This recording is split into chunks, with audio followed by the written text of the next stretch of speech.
Hello, good morning and welcome. Thank you so much for choosing us. This is Breakfast Daily here on Channel One Television. I am Nana Tufo Boateng. It's a Monday morning. It's the start of a new week, and we can only be grateful to God Almighty for granting us the grace to be counted among the living this morning. So if you're up and bright, just know that you have been graced, you have been chosen to be amongst the living. The weather warnings were out last night. I received one from the Ministry for the Interior. Did you receive one? Well, there was a 40% chance that it was going to rain. I saw showers on my way to work. Maybe they are yet to come. Maybe they may not come, but will be showers. However, what is important is that we heed to weather warnings in order to stay safe, to protect ourselves as well as our property. So thank you so much and welcome. Let me talk to you about the Northern Business Fair. It's happening at the Jubilee Park in Tamale.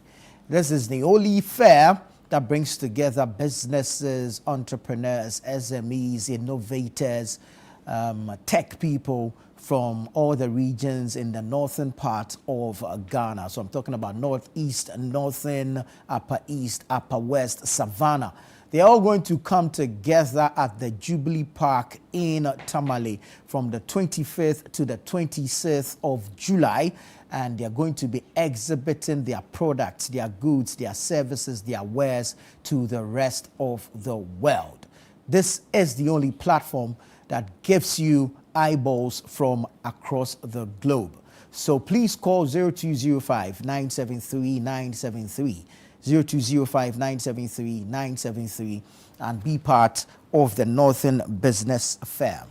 If you're a business owner, if you're a trader, if you're an innovator, you're a service provider, you're an SME operating in the northern parts of Ghana, this is that opportunity that you've always been looking for, and you need to take advantage of it. So call and register now, 0205 973 973.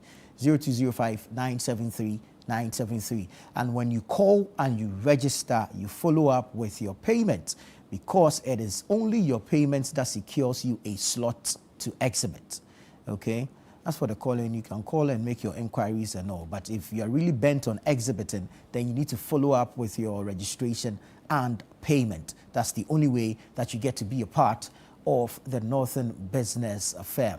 The Northern Business Fair is brought to you by Channel One Television and 97.3 City FM, and it's sponsored by EcoBank, the National Petroleum Authority (NPA), and the Ghana Export Promotion Authority (GEPA). So we'd like to say thank you to EcoBank, thank you to NPA, thank you to GEPA for being part of the Northern Business Fair. Please call 0205 973 973 and be part of the Northern Business Fair. All right. Now let's talk about the literacy challenge. The literacy challenge. So are you 11 to 15 years? Do you want to show the nation what you're made of? Then it's time to enter the Literacy Challenge 2026 for a chance to win 10,000 Ghana cedis, a laptop, and national recognition. Your brilliance deserves the spotlight. So this year, what topic are we writing on? In not less than 600 words, write a letter to the Minister of Education as a youth consultant discussing the advantages and disadvantages of the use of artificial intelligence, AI, in education. Advice on how Ghana can effectively integrate AI into basic schools to improve teaching and learning, while ensuring that students in rural and underserved communities are not left behind. So this is for pre-secondary students aged between 11 and 15 years only. And let's give you some writing guidelines. The essay must be handwritten by the participants. You add your full contact details. Your essay must be endorsed by a parent, a guardian, or teacher, and it must be posted to the Literacy Challenge, P.O. Box, GP 14123, Accra Central, or delivered to Channel One TV premises at Tesano in Accra. All right, I'll go over the guidelines again. Essays must be handwritten by participants. You need to add your full contact details. Your essay must be endorsed by a parent, guardian, or teacher. And the essay must be posted to the Literacy Challenge, P.O. Box GP 14123, Accra Central, or you can deliver to the Channel One TV premises at Tesano in Accra. For more information on the Literacy Challenge 2026, please call 0205 973 973. Please note that the deadline for submission of entries is on the 20th of July 2026 by 5 p.m. So we'll close, if like the receipt of entries at 5 p.m. on the 20th of July 2026. So if you're a student between the age of 11 and 15 and you are interested in participating in the Literacy Challenge 2026, you should have submitted your essay on or before 20th July 2026, 5 p.m. It's really important that you follow the guidelines and submit your essays by 20th July 2026, 5 p.m. Kindly call 0205 973 973 if you have any questions. 0205 973 973. And then you can get all the details, all the information you need regarding the Literacy Challenge 2026. So the challenge is for pre-secondary students, and you stand a chance of winning 10,000 Ghana cedis and a laptop. All right. So this year, it's going to be big, it's going to be better, and we entreat all students, pre-secondary students, to participate. We've had schools from all corners of the country participating in previous editions, and this year it is your turn. So if you're a parent and you're watching us, if you're a teacher, you're watching us, if you're students between the ages of 11 to 15, then we need you to participate in the Literacy Challenge 2026. Interesting essays have come by over the years, and it attests to the brilliance of our students, and we want to have same present an interesting competition where students from all schools across the country get to assemble here in Accra to participate in the Literacy Challenge. So this year's edition is going to be expanded, it's going to be bigger, it's going to be better, and we hope it whips up your interest to participate. So call 0205 973 973 for all information that you so require, but please make sure to send in your essays by the 20th of July 2026 at 5 p.m. So let's go over the topic for this year again. In not less than 600 words, write a letter to the Minister of Education as a youth consultant discussing the advantages and disadvantages of the use of artificial intelligence, AI, in education. Advice on how Ghana can effectively integrate AI into basic schools to improve teaching and learning while ensuring that students in rural and underserved communities are not left behind. So this should be in not less than 600 words. This should be in your own handwriting. It should be endorsed by a parent, a guardian, or teacher, and you must post it to the Literacy Challenge, P.O. Box GP 14123, Accra Central, or deliver to Channel One TV premises at Tesano in Accra. So that's it for the Literacy Challenge 2026, a competition for all pre-tertiary students, and we advise that you participate in it. If you're a teacher or a guardian, you should encourage your students, your wards, to engage in the Literacy Challenge 2026. This year's will be more exciting, more engaging, and more interesting. All right, so that's the Literacy Challenge 2026. All right, let's take a quick scan through the newspapers this morning. Let's bring you an idea of what stories are on the front pages of the various newspapers. I'll start off with the Ghanaian Times. Front page says, stop building on hills now. Unchecked construction risk environmental disaster. That's Professor Otin Abebio issuing that warning. Rearrest of former NAFCO boss at airport sparks legal battle over court travel order. Post-flood mitigation program. GAF, that's the Ghana Armed Forces, to lead nationwide cleanup and demolition exercise. Ochenhene blames attitude for flood crisis, calls for change in environmental behavior. Locally produced items drive June inflation rate to 5.3%. So that's the front page of the Ghanaian Times. You go to the back page, you get some Black Star stories on there. All right, let's go to the Custodian. Custodian says, don't trade lives for fiscal discipline. Minority tells government to spend to curb flood disasters. AG in willful violation of court order. Godfrey Dame slams Hanan's arrest at airport. Anna Dompre leads health walk. Fires up NPP supporters for 2028 elections. Government to honor farmers in Bono region launches 42nd National Farmers Day. And fire guts Melcom warehouse at Tamafri Zones Enclave. So that's the Custodian. Let's go to the News Center. The News Center says, Margins delivers fares GAM ID. President Barrow is inaugural recipient as system is live. Ibrahim Mahama signals support for Ghanaian AI prodigy. Finance Ministry fiscal controls delayed Garrett projects. That's according to the World Bank. Accra floods caused by government negligence. That's the minority speaking. Sahel extremist probing towards Ghana. That's the Chief of Defense Staff, Lieutenant General William Ejapon, speaking there. The New Publisher says, Dame warns AG over airport arrest, disobey court, face contempt. Some university degrees are useless.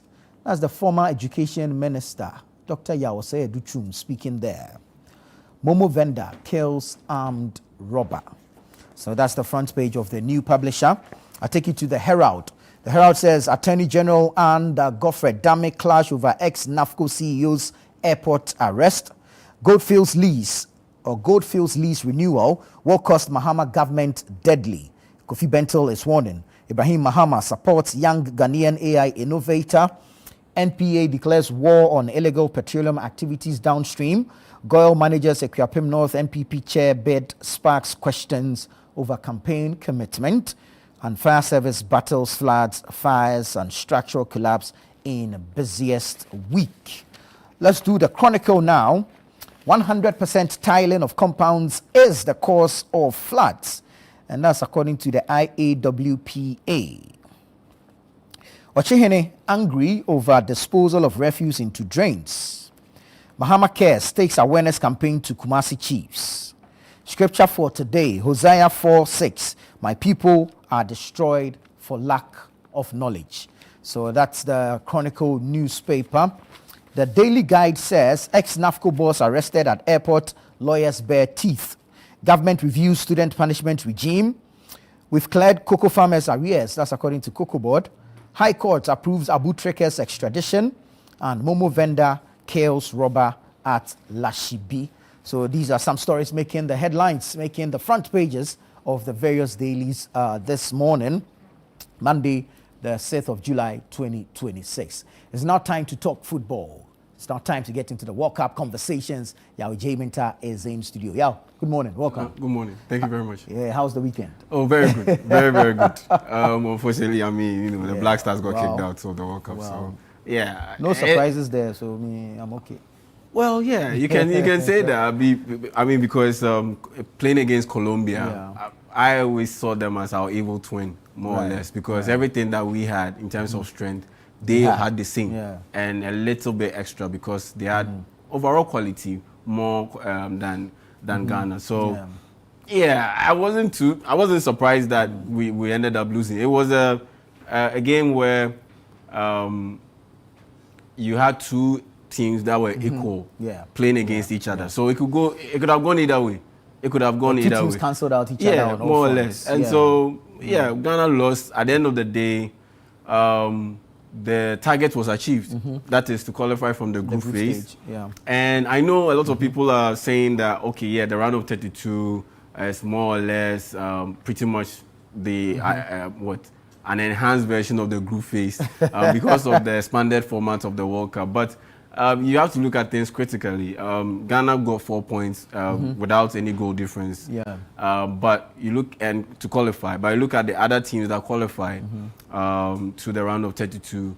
Some qualify with 3 points. Some qualify with 4 points minus 2 goals and all of that. So it means that even if you look at it and comparatively, and you compare it to other previous World Cups, where other teams also qualified to the World Cup with 4 goals minus a goal difference of maybe 1 or 2, and in some cases, some even had 3 points.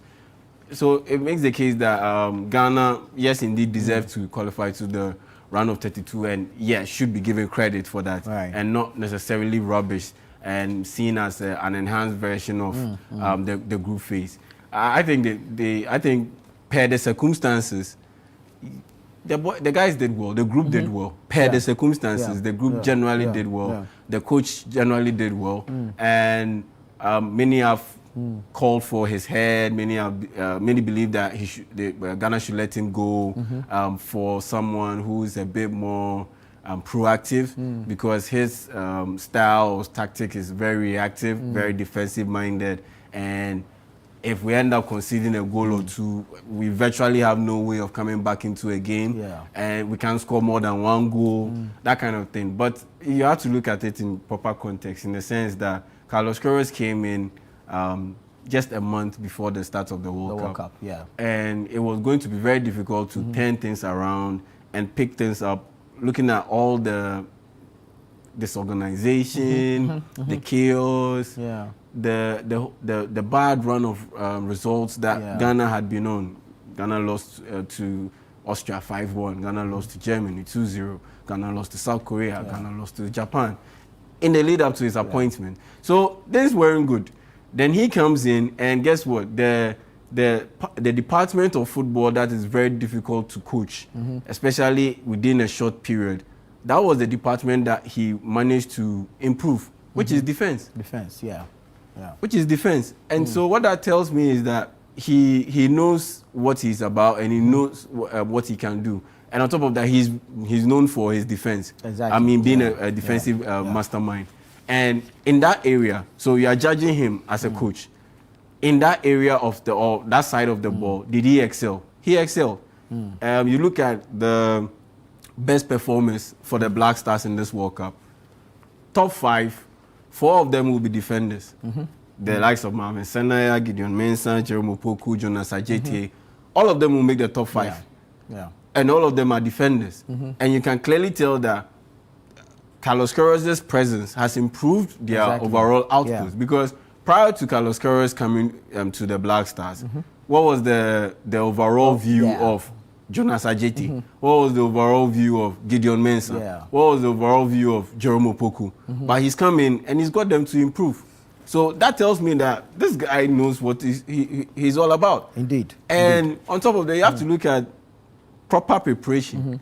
As in, you could tell that there was a game plan. There was a proper system in place. And preparation had gone into executing that game plan.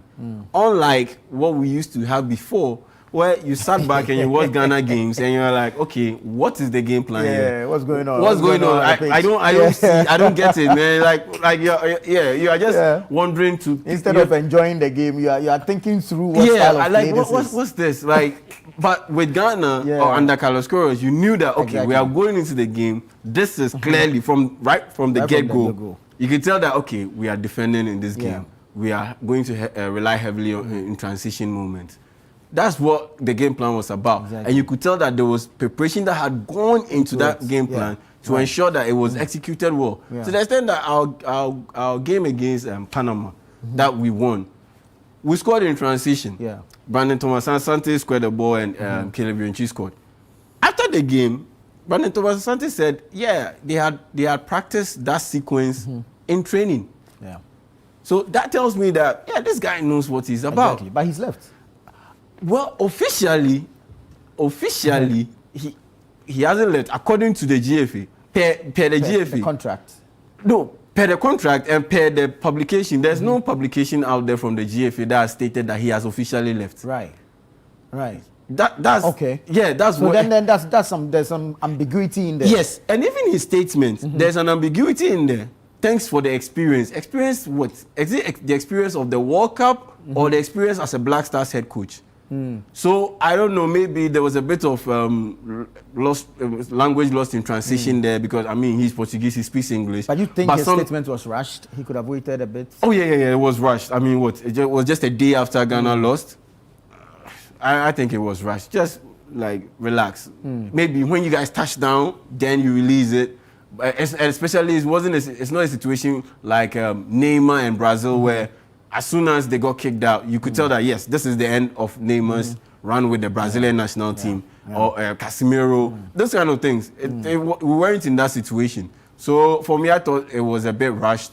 He didn't need to put it out there the way he did.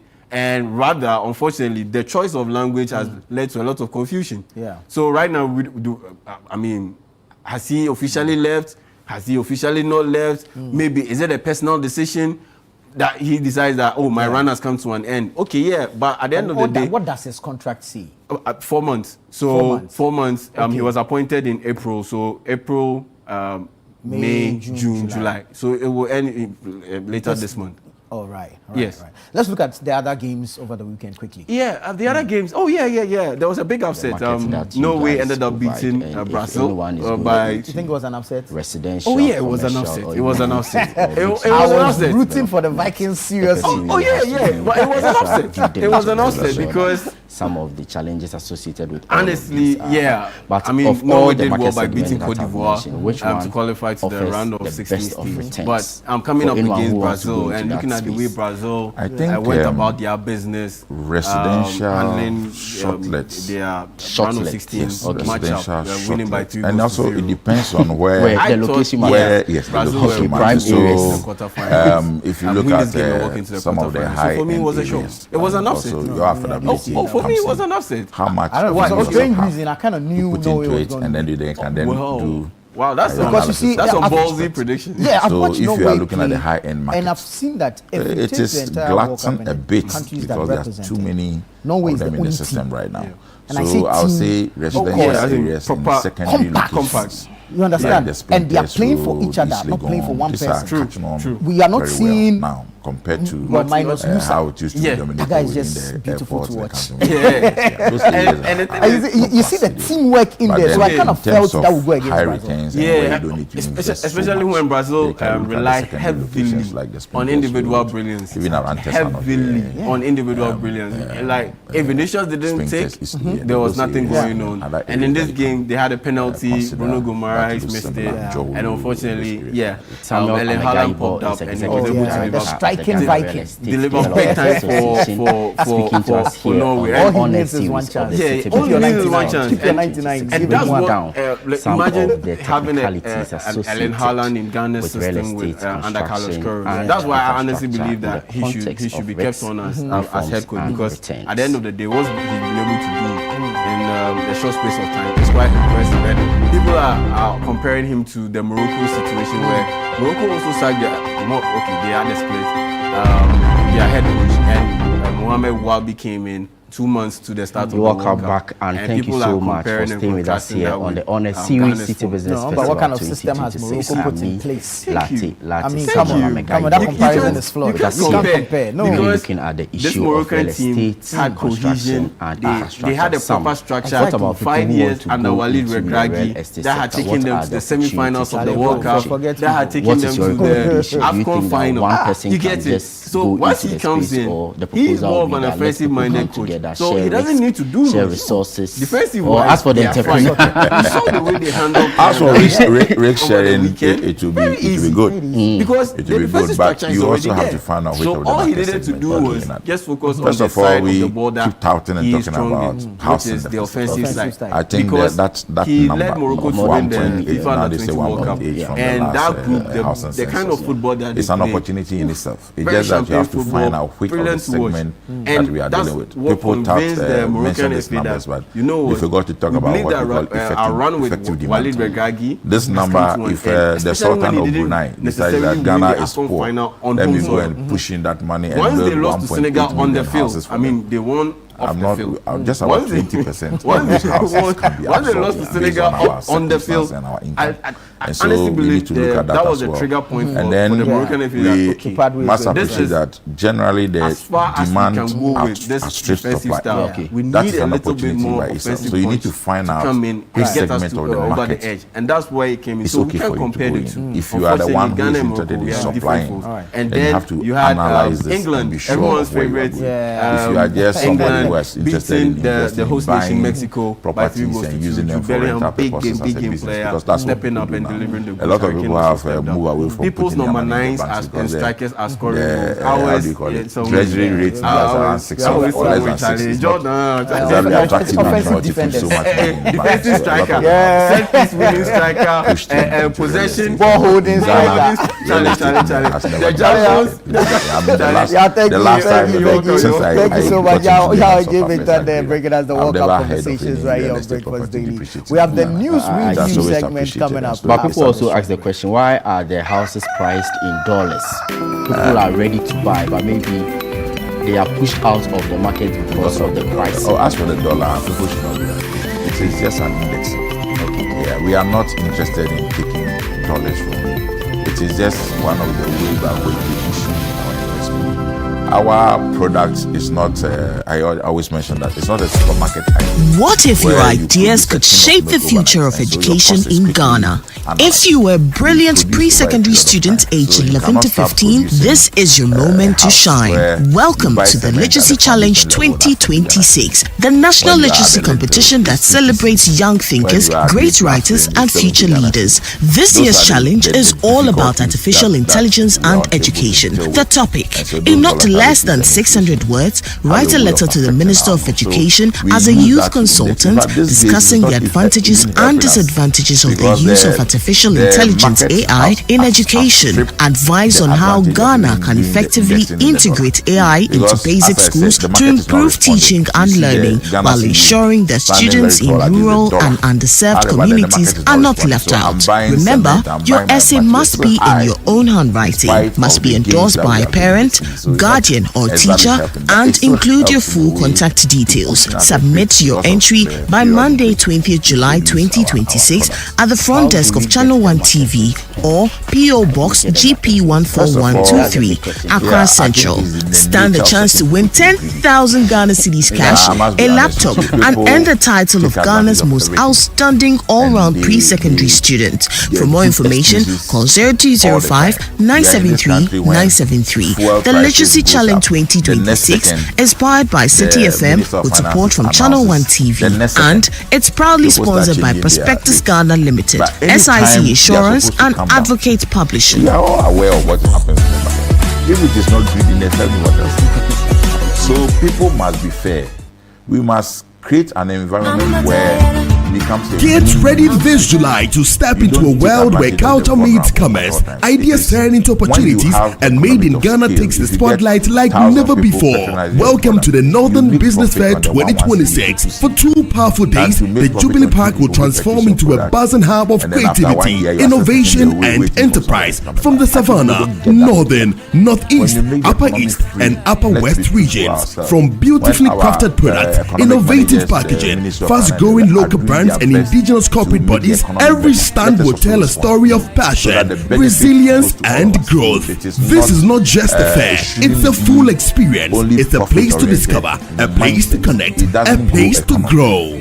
This is your chance to engage with Ghana's most exciting SMEs, startups, and homegrown brands all in one vibrant space. Date Saturday 25th and Sunday 26th July 2026. Venue Jubilee Park, Tamale. Time 9 a.m. to 6 p.m. daily. Are you ready to showcase your business to the nation and beyond? Call 0205 973-973 now and secure your spot. Don't sit on the sidelines. Be part of the energy. Be part of the story. The Northern Business Fair 2026 is powered by Channel One TV with support from City FM, and it's proudly sponsored by EcoBank, the National Petroleum Authority, and the Ghana Export Promotion Authority.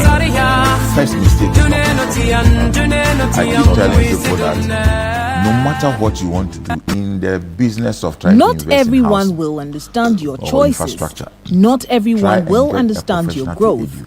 And How to not identify everyone a will clean, understand the person safe you are land. becoming. It's a professional work. But what if I tell freedom people begins that when I, we stop from where I needing sit, I can everyone's drive around, approval? and by This seeing week on certain Lifeline, plants, we discuss the trees power of growing in embracing your certain areas, truth, I can tell you the nature of standing the land, confidently in which your is in the purpose, location. and becoming How do you comfortable know with perhaps being you are a doctor misunderstood. or This an is accountant in somebody's office? Lifeline, You where have become a contractor by psychology yourself, supports doing everything, you theology get trouble. to help So first you of all, to the first find mistake is peace proper beyond consultancy. approval. Next Let's one. Not get everybody professionals. is The second one growing is also emotionally. we skip Emotional immaturity. proper land People title who refuse to registration grow are verification. uncomfortable with your growth. That So is the they number one. will If you are misunderstand getting you. any property, land, You need have to gone to verify school, the, you have the upgraded ownership. yourself, you have taken And then let us stop self-education, investing you have in done unverified things, you off-plan have sales. studied, you have I think we know broken what barriers. off-plan sales are. Then People they begin purchase to have property which is yet to be problems built. with That's what you we call because off-plan. You they are design not a full growing. concept, So sell your the idea to growth people, and then people get the interest, exposes and then they buy their it. So they stagnation. advance money before Be you even comfortable excavate the with first your foundation. lack of approval Let to us you, verify be this thing very comfortable well. There's with also their I see all sorts rejection, be of adverts in the comfortable social with any media way now, they choose to and react I've to been your called growth. severally also Lifeline airs to every verify Tuesday some and of these Thursday things, and most of at them are 10 scams. p.m. prompt, So let because only you can build Channel very One beautiful TV. houses Very nice on too. your phone, very nice houses on your phone, but you cannot Oh, find them. there's a serious issue. Yeah. And then people are chasing luxury properties in the wrong place. You want to invest, so you hear that somebody has built a nice property somewhere. You just see these pictures, no proper analysis. You put your money in it, and then you realize that the returns will never come.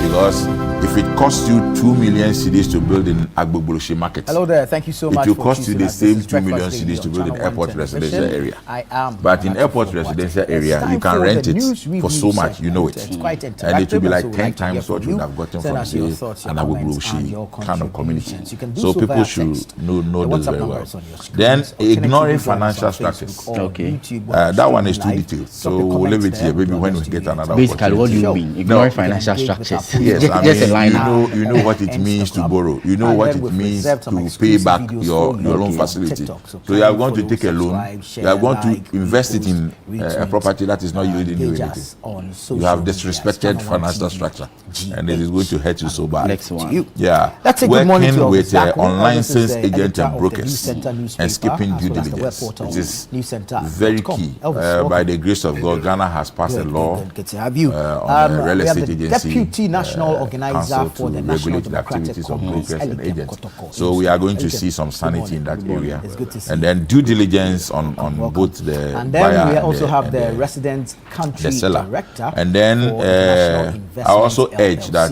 it's Ibrahim good that you J. buy properties. Alright. You may Good call it a morning. marketing Walaikum gimmicks, salam. but it's important Good to see you now. that if As you always. buy Good to see you from too. a I hope the weekend was regulated good. body group, good. like Awesome. say Greda, we are self-regulated All right, body. we're back. It's a If Monday you buy a morning, and property we need from to any get of about our members and you business. get, We're starting no off hit with the with issue any of kind perennial flooding. unfortunate This time we're situation, told the you military can always come back to will Greda, lead and we have the done a lot nationwide, of post-flood mediation to cleanup, resolve a lot and of course, of issues for flood people. mitigation And then another one, borrowing. I think this is a Elvis, very one that a lot of people don't get right. That's for my developers. I mean, we That know of the, if you if can, like the quality, your the initial class of the investment military should and be of from course, patient money. the level of If you reverence we give borrow to from the military beginning as a of people. the real estate business you in think Ghana, you are in big the trouble. military leading We normally will these, advise that flood you borrow mitigation to finish efforts, projects. post-flood When you cleanup have a project that is exercises ongoing, and find will other bring means, about the required off-plan change. sales, And what should be patience the money. approach People are of having the so much money military sitting somewhere they towards don't know how to this invest them. exercise?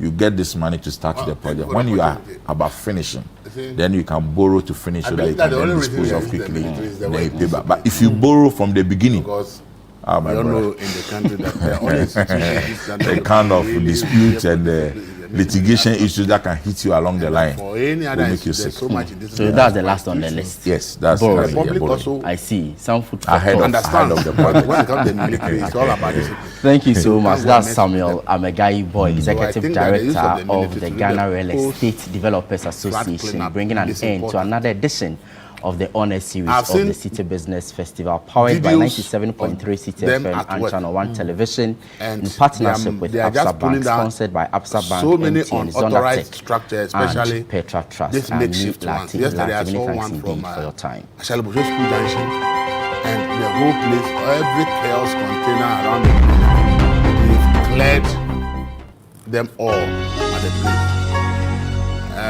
I think that it's good that we are trying to bring some sanity. However, I also believe that they should do this work. It's another in honor conjunction series with of the planning City officers Business of the Festival various 2026 assemblies. live here on 97.3 sense City that, FM as well as Channel 1 if Television. We they are still in our very first actually week talking pull broadly down all about these the structures, foundations of business and and the enterprise assembly in Ghana fails to with its enforce. specific In 3 months' context time, on the we will building see all blocks, these survival structures and back sustainability of in Ghanaian the various businesses. places. I am Ni And that is why Lati. I Lati, think thank you that so much for whilst joining they are us this doing time this work, around. we Today have we to are go the coming next your step way with further a very important and bring topic on board about assembly and starting planning right officers business to begin to registration put certain marks and compliance and says that simplified. if we come back and Mind we see you, the anything beyond this 2026 edition place, of it the will be City pulled Business down. Festival is powered And by 97.3 City use FM as well as the Channel 1 military. Television I in said it here partnership before with that Absa when Bank. the last We are time I proudly went to sponsored Lagos, by MTN, at Zonatech Ghana every Limited, bus as stop where well as they, Petra everywhere, Trust. every Stay with us. When I unauthorized come back, parking I'll place, tell you who my guest is, that and then we begin the commercial conversation. drivers were Don't go misbehaving. away. All they did was to deploy 2-3 military personnel to be standing at the door. They are holding their gun and canes. All of a sudden, all the trotters realized that they can't stop at unauthorized places. Because the people who are there, Well, my guest when you is do Franco it, Poku you yourself, Daku. you know He what will is happen to you. Assistant Chief Company Inspector. If you go to at the Rwanda, office at of the every traffic Registrar light and of every Companies. vantage point, Frank, you see two good to have policemen you. Welcome. How are with you a doing? GT rifle Good. hanging Thank you for around, and having they're me. just standing there. Indeed, They're it's not asking you amazing questions. having you on this particular moment you episode. see them, know, you the know that office you of can't the be Registrar of Companies is a indisciplined very big around this office, place, but more often than there not, is you do not authority. know what you guys do. There's a fine I don't know opportunity for whether you to tell us that exactly will work what the in company Ghana, whether we have does, to look. I how believe that important, and something why you has to matter be in the scheme done of things. to put a certain fear in people. So that thank you for the question. The Let me country start is off no by longer in the mood for explaining indiscipline. the differences between The country the is no Registrar longer General's in the mood for Department. indiscipline. and the office of the And Registrar of and Companies. at So this point, it used to be the Registrar I don't General's think that Department this nonsense of human rights established in should be 1963 something we should supersede under over all Act of us our lives. 179. Because That is responsible if for, we were trumpeting the human registration rights of and all businesses, those things, and people have done all the wrong companies, things that has registration cost of, all of us in this country marriages, in this every flat. estates, Why should we and entertain all that? of these. If So somebody it used to be one. misbehaves, and it if has, somebody can be given 6 lashes for misbehaving at a certain point, I think that if that's what to make the person not misbehave next time, I don't think that everything has to be pulled to the courtroom. I think that at a certain point we have to agree that we have tried to use the courtroom to address every simple issue, and it's not working because people realize that once you get to the court, you are going to have a long time to be moving around, and the punishment at the end of the day doesn't serve as a deterrent to the entire society. So I believe that when it comes to indiscipline, aside monetizing it for the state to make some money, there should also be some small creeping of people, especially those that have consistently proven to be indisciplined. You don't think people will abuse it? They're whipping. I say in every system, there will be some small level of abuse. But you see, if it will guarantee us the results we are all looking for, if it will work, I'm saying that if it, as I said, when I was in Lagos and I saw that, and I asked the Nigerians who were traveling with there, yes, the drivers said the drivers are so indisciplined in Lagos that every place they want to stop, and it's part of the congestion on the road, because they can even stand in the middle of the road, stop in the middle of the road, and be picking passengers. Right. So the moment the military were deployed at the various unauthorized places, now when they get there, even a passenger say, "I will say no, you can't alight here. Yeah. I have to get to the approved bus stop." So all of a sudden, the drivers themselves realize that military man is standing there, so I can't mess up. They are not asking you any question. They are only standing there. Because that is unapproved, unauthorized parking place. But they have been parking there and creating. So they just identify the places and they deploy the people there. And the military people are in their uniform with their guns and canes, and they're just standing there. And all of a sudden, the drivers are all behaving. They are all behaving. You understand it? And as the Rwanda, if you go, the policemen are standing there. They are not asking any question. They are in their uniform and they have their guns strapped by them, and they are just standing there. They are not asking any question. That is why when you get there and the traffic is ready, stop. See, look, what has happened is devastating. Indeed. If you look at the level of the flooding, somebody said for 30 years where he has been staying, he had never experienced flooding that the water had entered, but for the first time, the room had been flooded. I had a cousin who was staying at the Malam Kukuroko, just behind the Muzamadisco Christo Church. The water got to the neck level. Okay? Wow. The water got to her neck. And the building is up. So if she steps out of the building, you can't even see her. And when they call the emergency service, they said they should be calm. Water at the person's neck, and the person is calling for emergency service. They said, oh, be calm. That's what they were told, that they should be calm. So you see, we have deficit in terms of the institutions that will help us.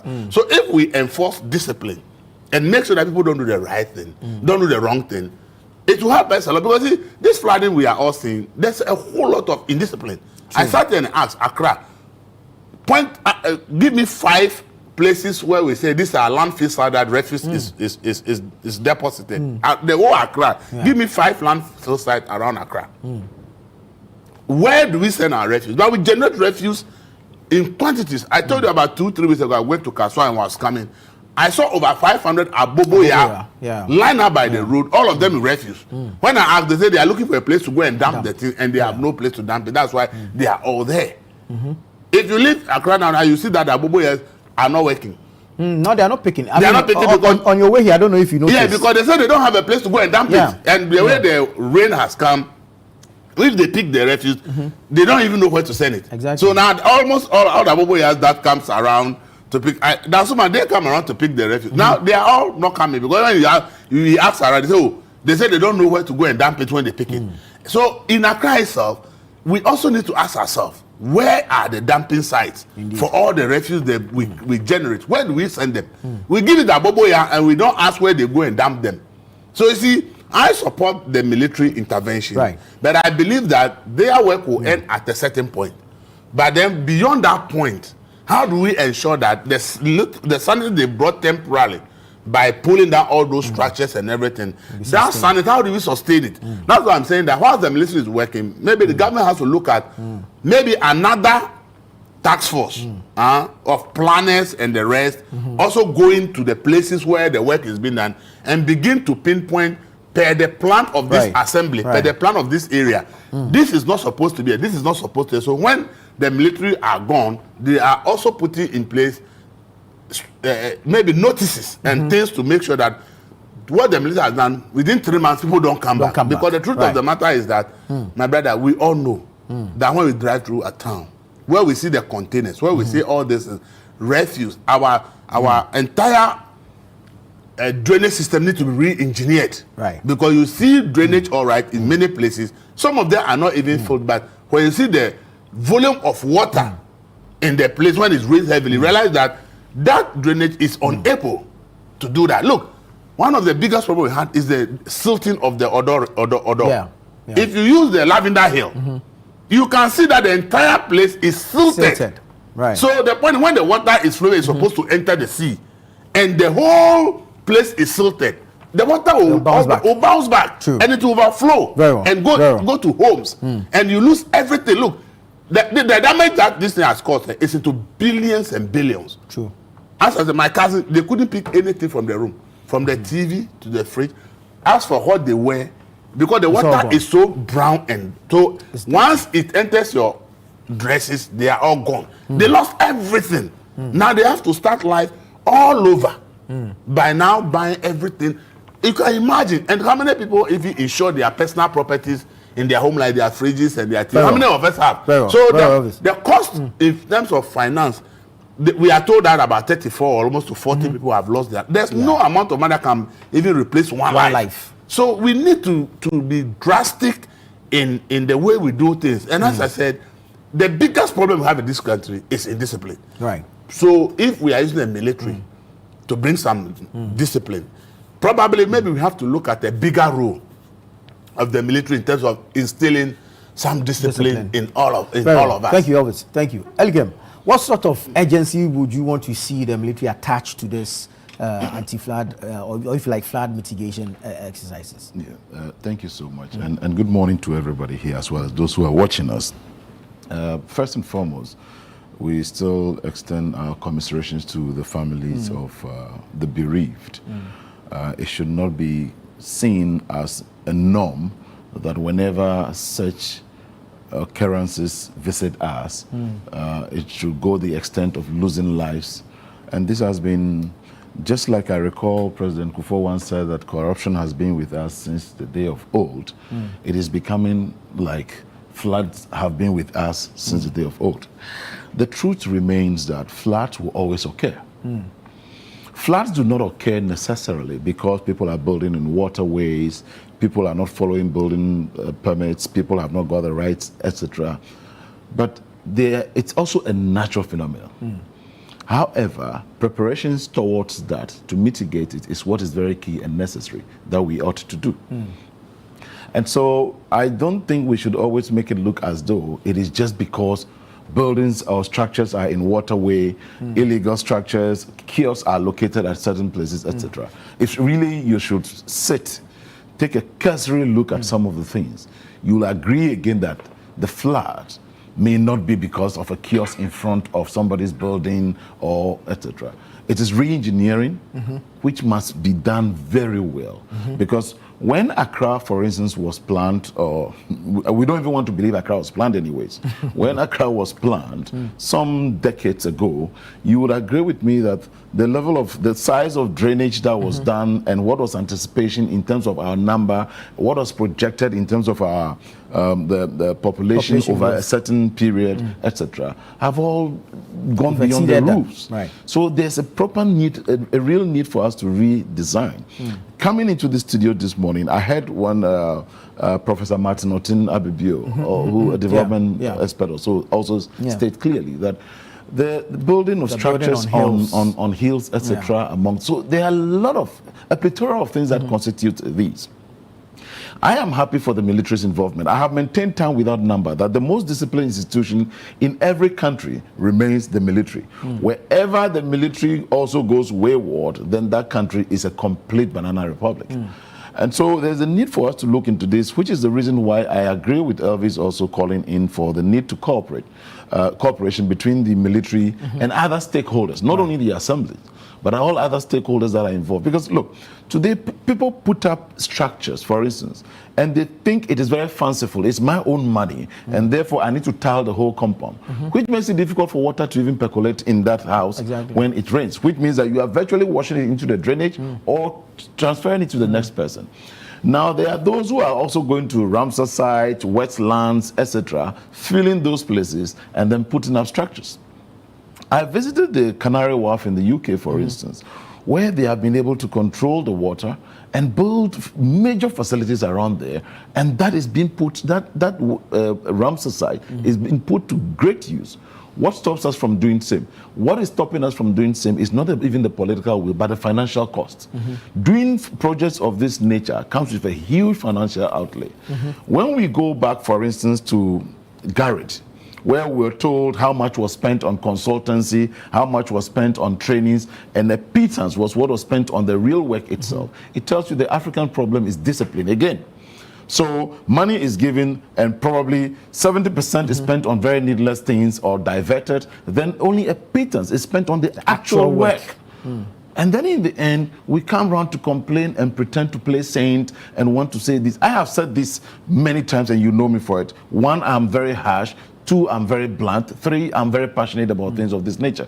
Because I keep saying that whatever affects somebody tomorrow, you may not know how it has affected you indirectly. Exactly. I have always used Galamsey as an example. That when, even in this flood, for instance, let's assume that Ibrahim and I may not have lost anything and we do not feel concerned. However, there's an innocent mother or father who has lost his innocent child. Maybe I have a daughter and he has a daughter to a boy. probably in 2-3 decades, that girl or that boy who lost their life was supposed to be the future husband of our daughter. Now, if your daughter is no longer getting a husband, you begin to be blaming your family in the house that the ancestors have done. But probably you didn't care enough. Exactly. And it is the reason why we must care about other things. I have been attacked by armed robbers before. They nearly tried chopping off my head.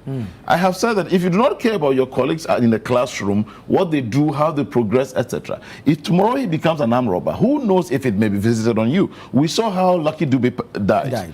You get it? So there's a need for us to always be concerned about things that happen around us.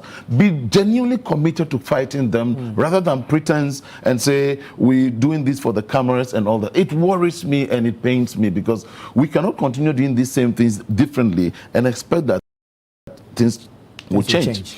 Now, when building codes, for instance, there's a need for this redesigning needs us to relook at our building codes. What are the laid down rules, how to put up structures, what principles must be followed, how must sewage even be disposed of. All of these are needed because when they are flat also, you have other people who have, in one way or the other, connected some tubing to their sewage, and the moment it is flat, that sewage is all discharged into the water. Then there is further cholera outbreak. There are a lot of aftermath of all of this, which has never been good for us.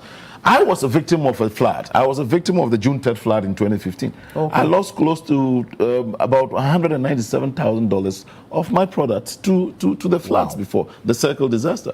So I know how it feels. And there are people who are within this moment feeling even very suicidal, and you would think they are stupid, they are silly. But when you don't find yourself in that circumstance, you wouldn't know how it feels. So somebody has just lost all his life savings. It may even be just 1,000 cedis. That person could have become a millionaire from building on that 1,000. But because he or she has lost that 1,000, she's suddenly thinking of even committing suicide or doing something worse. And you may be thinking, now 1,000 cedis now, we will be crying losing 5 million now. That is the person's. That is his quantum that he can use to. So there's a need for us to look into all of this, plan properly. I commend the need for the military to come into to do this. I expect a diligent job to be done, and I expect that moving forward, this has given us a lot of lessons that it should not happen again. And finally, people who have put up structures at places or done things that are untoward to the law must be dealt with without any fear or favor. Because when these floods occur, innocent lives are lost. So why must we compromise on your illegality to let lives be lost? And then there will be backlash. You start pulling down structures, others will again say, though, there's a political consequence for this and all of that. There's no greater political consequence than losing the lives of people. And therefore, there's a need for us to sit up and make sure we fight this. Very well. Ibrahim, what are your expectations from the military regarding this, they leading the charge in this matter, and what kind of collaboration or assistance do you think they would require from persons like you and I, the ordinary Ghanaian? Okay, well, again, good morning to you, Nana, and my colleagues. What am I expecting from the military? Well, it's not the first time they've been deployed. The 48 Engineers Regiment, yes, they're the go-to institution within the military of the Ghana Armed Forces to deal with these emergencies, because they have a command structure that NADMO doesn't have. They also have the equipment to actually help, de-silt, to demolish properties, and that discipline that we spoke about earlier on is with them. There's a certain fear and respect for authority that they carry, and unfortunately, they are our default. I say unfortunately in no way to disparage them. We thank them for saving lives, for helping to mitigate the consequences of this flood, which is partly institutional in terms of the causes. It's perennial. Every year it happens across administrations. It's citizens not doing their part. Yes, there's an engineering aspect of it. And so what do I expect? I expect them to bring calm and sanity to the situation. They are an emergency response team, if you will. But what I would expect we as a people to do beyond that, we need one single body, Nana. Right now, you have water and sanitation. Fingers are pointing at them. You have the municipal assemblies, the metropolitan municipal and district assemblies, fingers are being pointed at them. EPA, Environmental Protection Agency, everybody's pointing. Authority. Yes, now authority. Everybody's pointing fingers. And this allows those who are negligent in their part to hide. It wasn't me, it was her. And in order to cure that, have one body who now has the command structure to engage local assemblies. Now, local assemblies are tasked with sanitation and drainage. That's their job. Now, they will say, but we don't have the budget. Or we have the budget, we don't have the tools. You know, these are the things that, if you will, defeat our ability to tackle this thing head on. And it has to be year round. Don't wait for June and July, and then suddenly we step up. The enforcement, the discipline has to run throughout, and having one authority will help us achieve that. Because that authority can, without reference to any other body, go and quickly demolish a property that is illegally placed without permit, even with permits, because we now have permits. There's so much kululu and the issuance of permits. You know, and we need to develop a system, not a system, but maybe an attitude, whereby without political favor, these properties are demolished. Not the kiosks that we see and they become the headline news. What am I getting at here, Nana? We need to see from this body that I'm proposing government institutes, one body, and your job is to manage. And yes, we have the reports, GARID, the Greater Accra, you know, resilience. Is an integrated development program. I've forgotten the acronym exactly. That is there, World Bank funded. I'm not trying to say that we dismiss those things, but that particular body, they should give us, the body I'm proposing, they should give us an audit of every property. So when they go to Klagon, because right now, the 48 engineer regiments are there, then Klagon, then Chado, and other areas, of course, are working within the Odor Basin as well.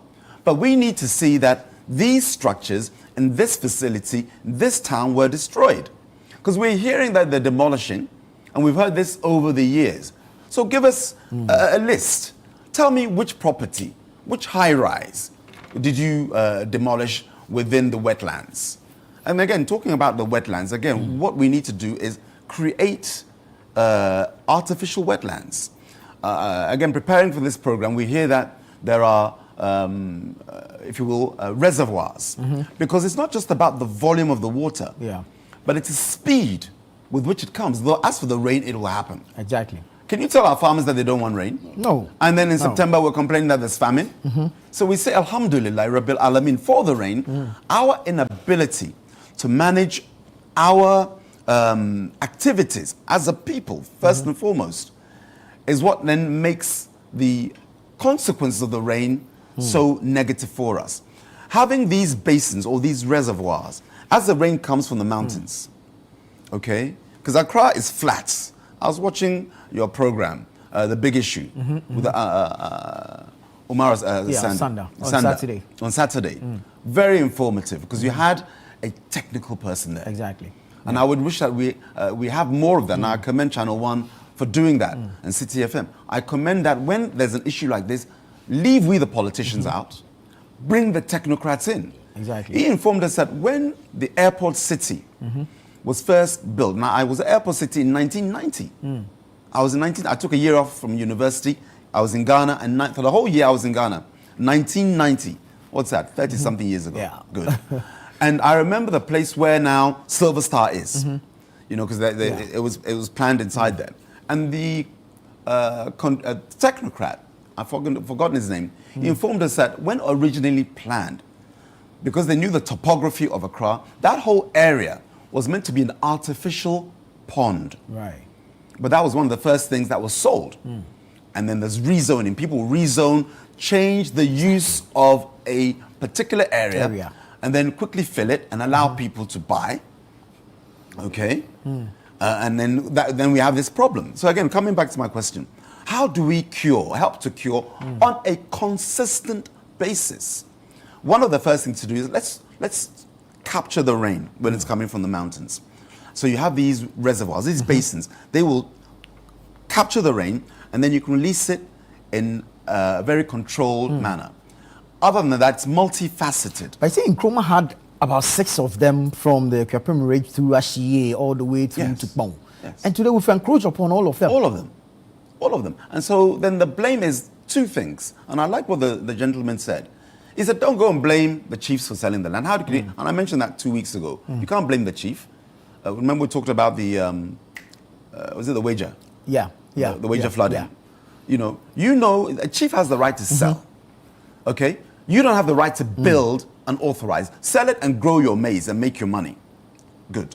Now, there's no point in us blaming chiefs, blaming even the MCEs and DCEs, and then the permit issuance. Yeah. It's all about leadership failure across these areas. Leadership failure, not political failure. Because if I go that way, it changes the dynamic of what I want to get across. Leadership failure, this is across the years.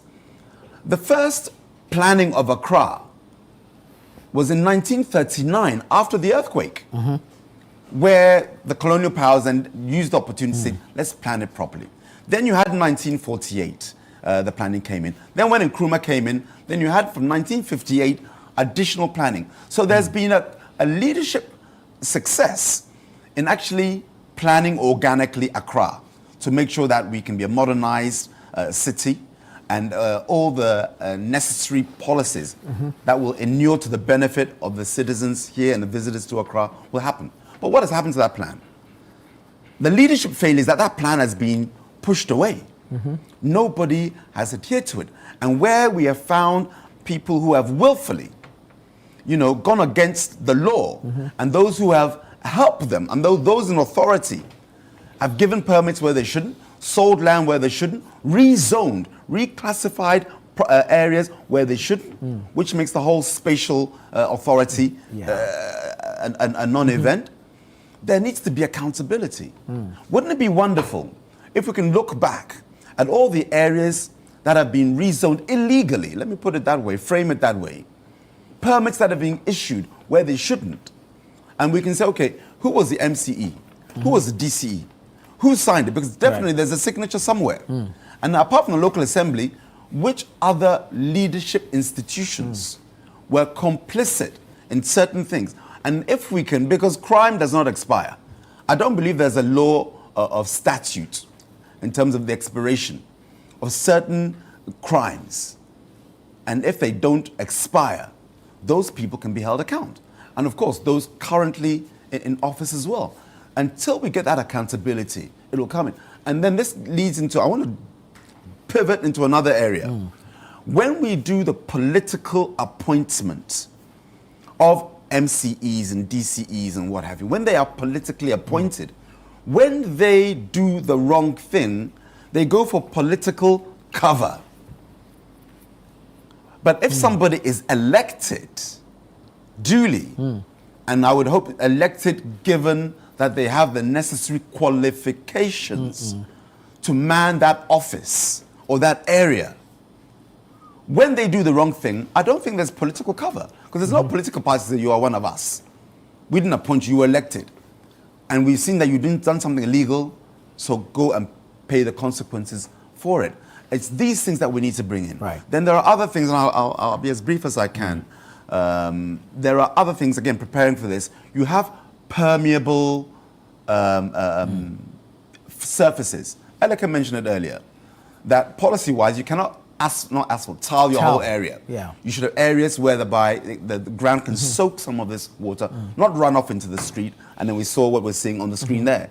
Imagine that if all these areas, a portion of that was soaking in the rain. Channel. Very good. We would not have this runoff if other areas were able to soak and absorb the rain. So again, permeable surfaces, concrete that absorbs. Also, you have interlocking pavements. Not the straight asphalt, but interlocking ones. Yeah. The gaps allow water to seep in. Exactly. And when you do that, you're sucking away the power, the volume, the strength of the rainfall. so that it doesn't come with force, as we saw in your earlier montage. It's coming like a river with some kind of turbine. The one you showed me earlier, this one. This one. You think it's something, one of the turbines from Akosombo, if you've been to Akosombo before, and the water's gushing out to turn the turbines. This looks like a mini Akosombo right here. But, again, it has to be, we need that political will, and I don't want people to somehow put everything on the politics. If we see something, we must say something and then do something. Somebody is encroaching, and you know that this is wetland. This area, we should not build there. You see somebody dumping refuse. Why are we allowing this? And I've said it time without number. I mentioned it last week. That cover the gutters, number one. What is the fear? We can find 350 million Ghana cedis, equivalent to $26.5 million. And of course, we appreciate that to help mitigate what has happened, help save lives and restore, some semblance of humanity to those who have lost that. So I'm not in any way denigrating the amount. Right. But I'm saying that imagine if that amount, the money, on a yearly basis, monthly basis, is entrusted with an authority that on a daily basis, weekly basis, they should give us an account. We've done this. And then we're using some of those resources to actually create these artificial ponds, as I mentioned, regarding the airport city as an example, create more basins, having surfaces that can absorb, and then we, the citizenry, must always be mindful of how it affects us, if not now, later. Elikem alluded to it. He's giving a parable. It may not affect you now, but there's a consequence where it affects all of us that you can't see yet. And this is what we need to do. We need to be disciplined and without political favor. Even now, this is an opportunity now to find out which officials, even now or years past, rezone something that they shouldn't. We should do that audit when we have that one body managing this area of our governance and our security. Very well. Briefly and finally on this, the military is leading the charge, all right, but there should be accountability at the end of the day. You think people should be held responsible for their actions or inactions so that at least it serves as a deterrent to others? If you cannot hold people accountable, then don't expect change and don't expect results. But the only way somebody will be deterred from doing the wrong thing is when he or she sees that someone who has done that wrong thing had been severely punished. And that is the deterrent for others to say, if this person had been severely punished, then I don't want to do it. So if there's no accountability, it will be so difficult for us to address any problem. Elikem talk about the fact that it may not be only about the building. If you watch, I think Jim met and they made a presentation on Joy News. If you look at how the places that are supposed to actually accommodate the water. The Ramsar site, how we have closed it. If you look at the figures in just the past 30 years, we've closed it about 90% of the entire Ramsar site, about 3 places they mentioned, all of them, about 90% have been filled and sold out and built. You live in Tema, and you know that Committee 3 usually does not flood. No. But because the Ramsar site has been sold, you saw what happened in these floods. From Committee 3 all the way to Committee 6, so many committees that used not to flood. This time, they were all flooded because the reservoir, which is the Sakumono Ramsar site, which is supposed to actually receive the water, had all been filled up. The T3 Klagon Lagoon to Sakumo all have been filled up. Look at the Klagon Lagoon. Look at the Klagon Lagoon and look at, I passed just yesterday. If you look at the until this rain, you will not know that the river is that big. After the rain, if you look at the space that the water is now covering, houses are completely covered around the Klagon area there. And I said that those of us who have been going to that area like 20 years ago, we knew very well that water used to be very big. But because there had not been any big rainfall within some period, people just filled it up and were selling and were selling and were selling until this major flood came in. So you see, if the reservoirs, the places where all this water is supposed to go to, we filled it up. See, I've told people that water is more dangerous than fire.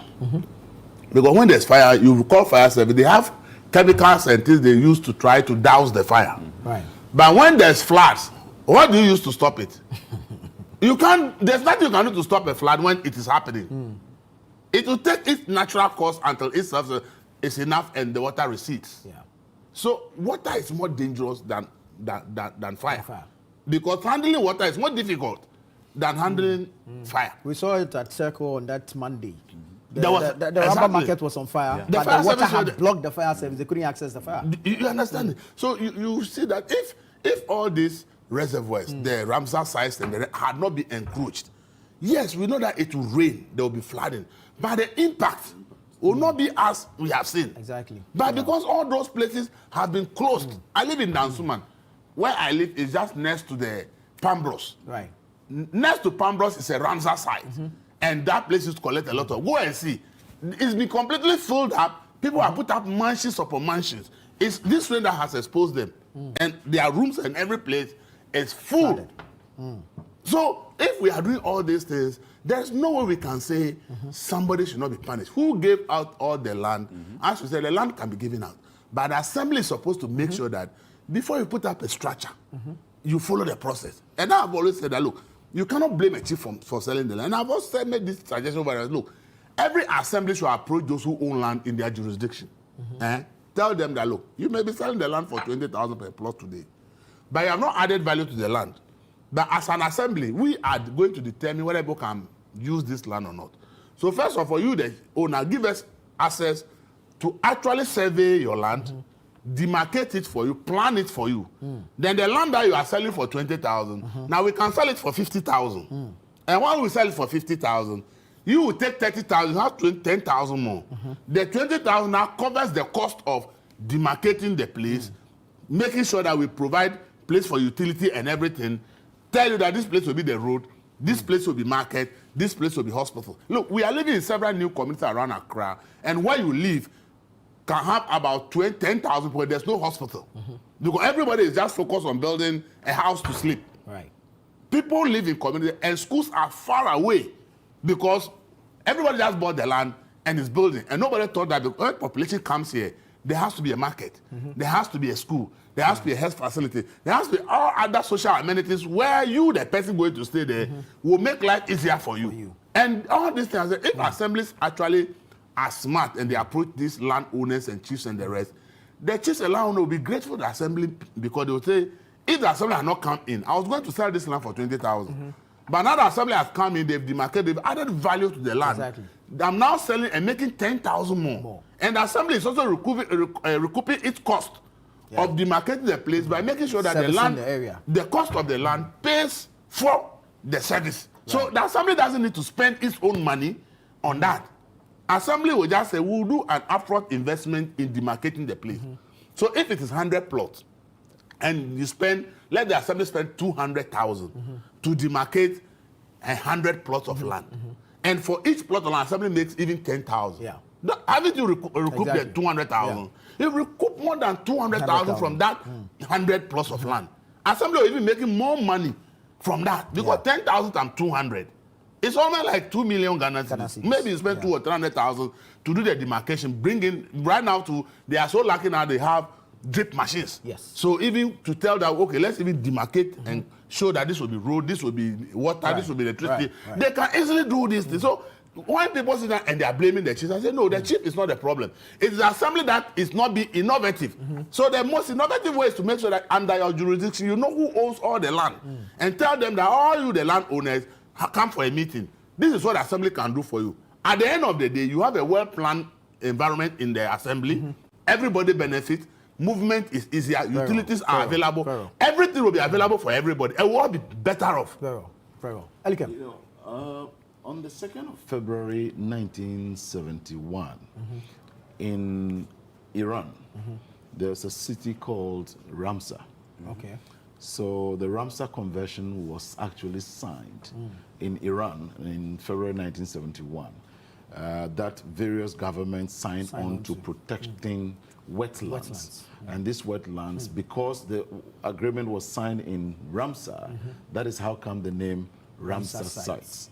Now, so like he said, most often people think that Ramsar sites are places, again, also under their jurisdiction. But because of where I work, Ramsar sites fall under the Forestry Commission. Yeah. And so late last week, my boss and the team had an engagement with the traditional authorities at some of these locations in order to ensure that we begin some demolition exercises, and this will be done without fear or favor, because as to how some of these things get done, you don't know. He made reference to palm bros, etc. You recall some time back, some cement factory was being put up there.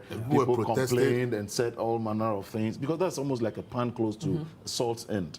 And all these things we can't continue doing the old things just because somebody either has some power or some connection and then come to sit around here to complain. It has never solved any problem. But like Ibrahim said, if you see something and you say it, you must also do something, and that ought to be done. And let me add this credit before you go. Over the weekend, I saw a City and Channel 1 television news item that at the time that Central Oil Refinery was being cited, the people in the area said this is a waterway.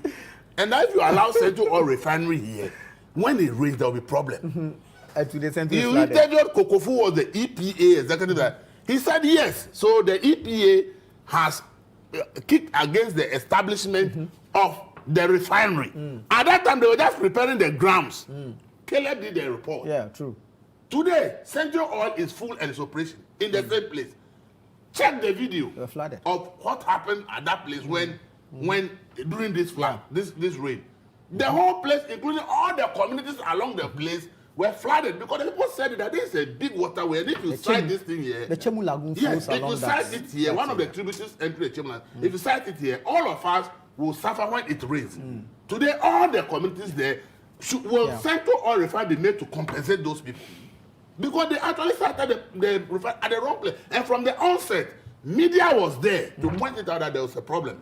How is it that the EPA executive at the time said the thing was being cited in the wrong place, yet they found their way and were able to build? So who actually permitted them to build that? We need to investigate that, and somebody else will say accountability. Whoever permitted that must now be dealt with. Because the executive director is on record, the EPA was on record to say that that should not be allowed because it is a waterway. Now the refinery has been built. How come was it built? So somebody must be held accountable who permitted that refinery to be there. Very well. Nana, which is exactly what I said in my submission. The records are there. I'm happy that Elika mentioned, so at least people understand Ramsar, signed in 1971 in Iran. It's like saying Geneva Convention, you understand where it was signed. So it's wetlands. Now these wetlands, this is God's architecture. God doesn't do anything keke. If God works by coincidence, he's not God. Allah is Allah. So it's designed in such a way that when water naturally rains as it does, these wetlands absorb it. The Ramsar sites, wetlands, for those who are just listening, because otherwise it can confuse. These water bodies are being filled in. I know the one at Sakumono. I used to live in Sakumono before coming back to Teshin. So I know that very, very well. Where the migratory birds used to come. You don't see it these days. What is it? You don't see it. And you're seeing, over the last 20 years, the houses just getting closer to the beach. You just see it as you're driving on the Tema, the link road to Nungwa.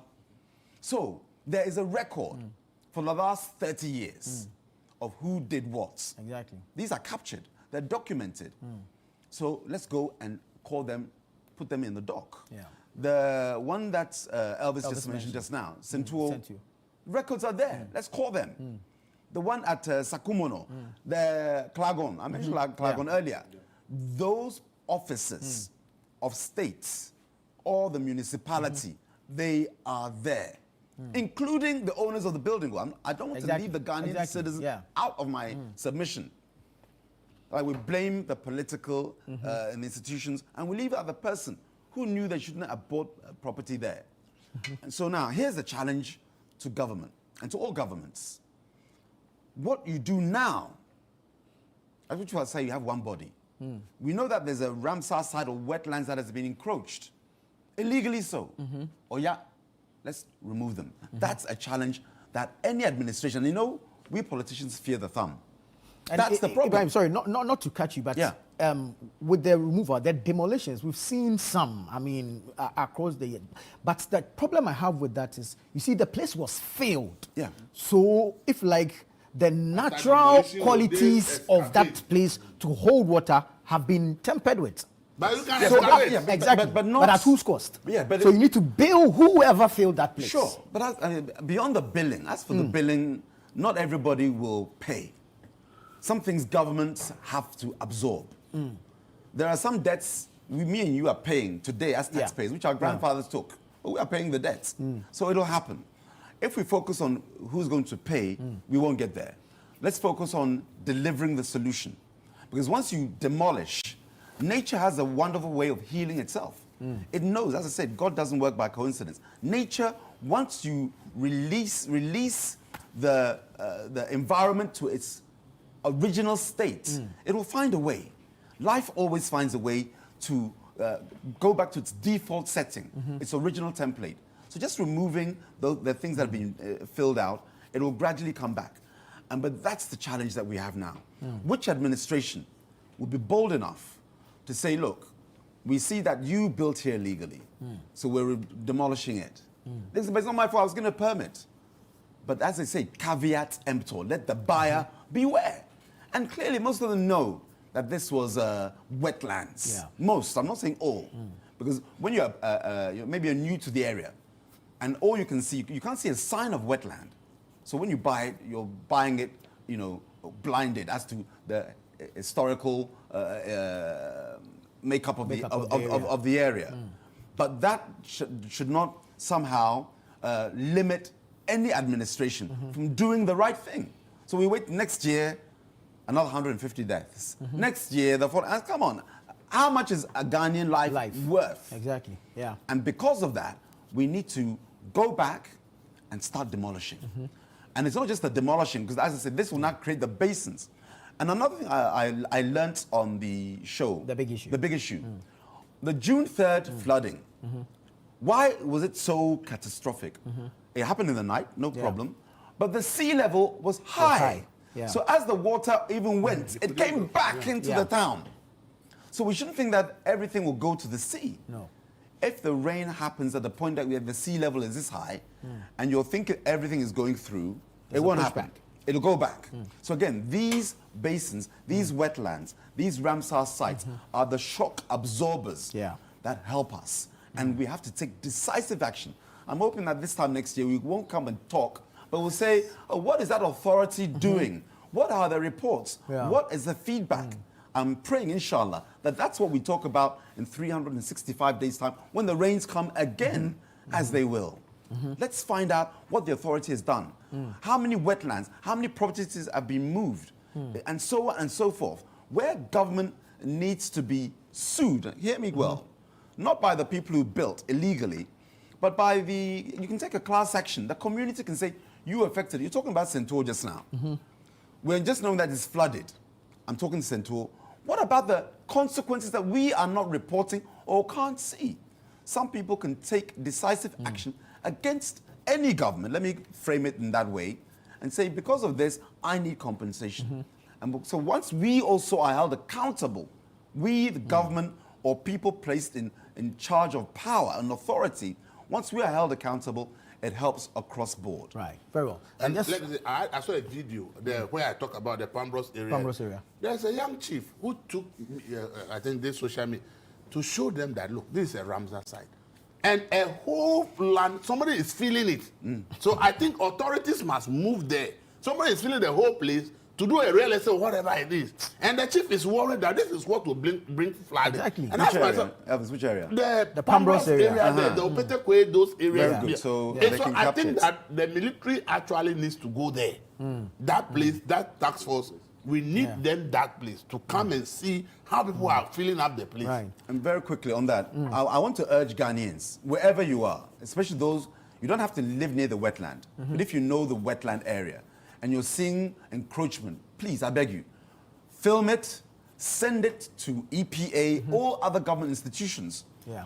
Put it even on your own Facebook, your TikTok, whatever, to alert government that this is happening on our area or our community. Let's expose those who are not doing their job and allowing the filling in of these wetlands, these Ramsar sites. And we can, if we as a community do this, if we take charge, as I said, see something, say something, then do something, it will really help us. You know, it'll ginger government and administration. Hey, Charlie, we've been exposed though. Indeed. There's like Elvis said, the Pambras area. We need those visuals. Yeah. It will help give meat to what Elvis is saying, and then that can go viral. Very well. I know we're throwing a lot of light on these than other issues that we need to.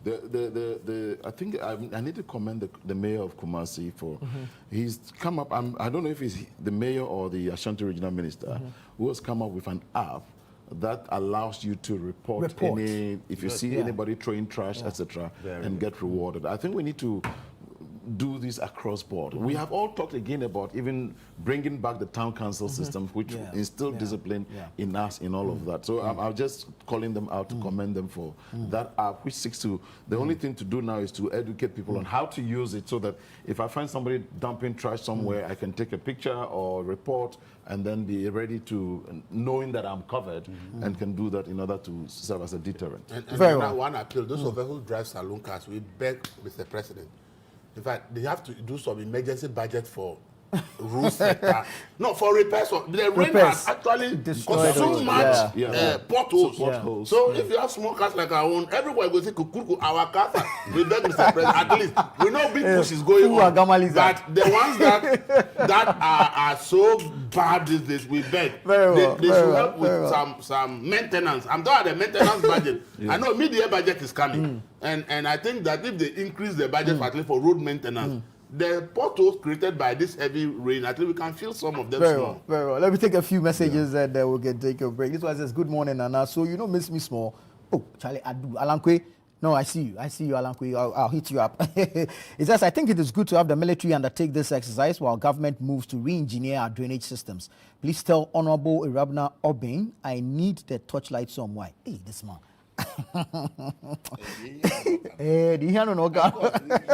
It's appeal now. Good morning, Anna. This year's floods in Accra was just a natural disaster. The military or the army cannot do anything about it. But my advice is let us deepen our gutters and stop galamsey. This is JY from Yendi. Good morning. I will only want to add to what Elvis said. If not that Valco as a company has other routes to get to the plant, workers would have stayed home because the little rains that came, the whole place got flooded. So that's because of the central location. That area. Very well. Keep your messages coming in. We'll do our best to read them out on the show. This is Breakfast Daily on Channel One TV. Stay with us. We'll be right back.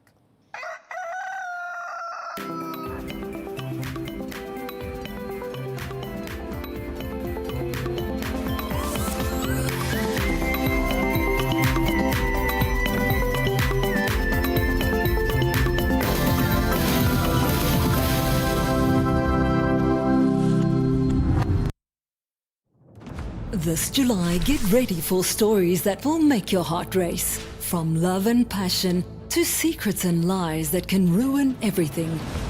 Catch the sizzling episodes of Sins and Roses at 4 p.m, Domenica Monteiro at 5 p.m, Be My Sunshine at 6 p.m, and Avenida Brazil at 7 p.m, Central African Time. Only on Novelas Plus, Channel 134 on GoTV.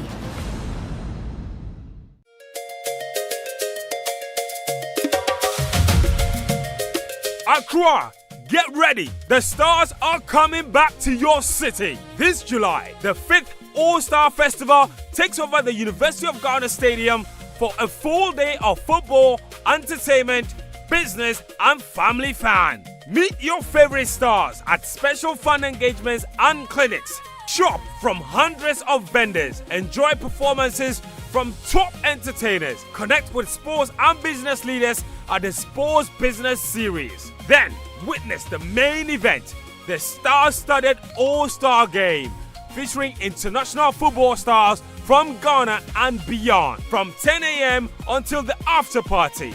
more than 10,000 people will come together for the biggest community football festival of the FIFA Football World Cup season.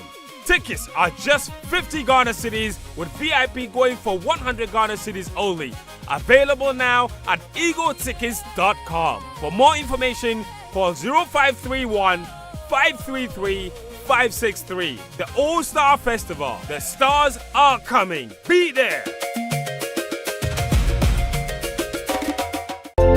Your health is your most valuable asset and it deserves expert attention. At the International Maritime Hospital, we believe healthcare should be personal, precise, and delivered with excellence. That's why we provide specialist-led care combining experienced doctors, advanced diagnostics, and a client-centered approach. From preventive care to specialist consultations and advanced treatment, every step is handled with precision and care. Our serene environment, modern facilities, and dedicated medical team ensure you receive the quality care you deserve every time. Our experienced team ensures you receive the attention you deserve. So whatever it is for you or your family, choose care you can trust. Visit the International Maritime Hospital located at Community 3 Tema or call 0303 220 030 or 055 222 2290. International Maritime Hospital. We serve and we care.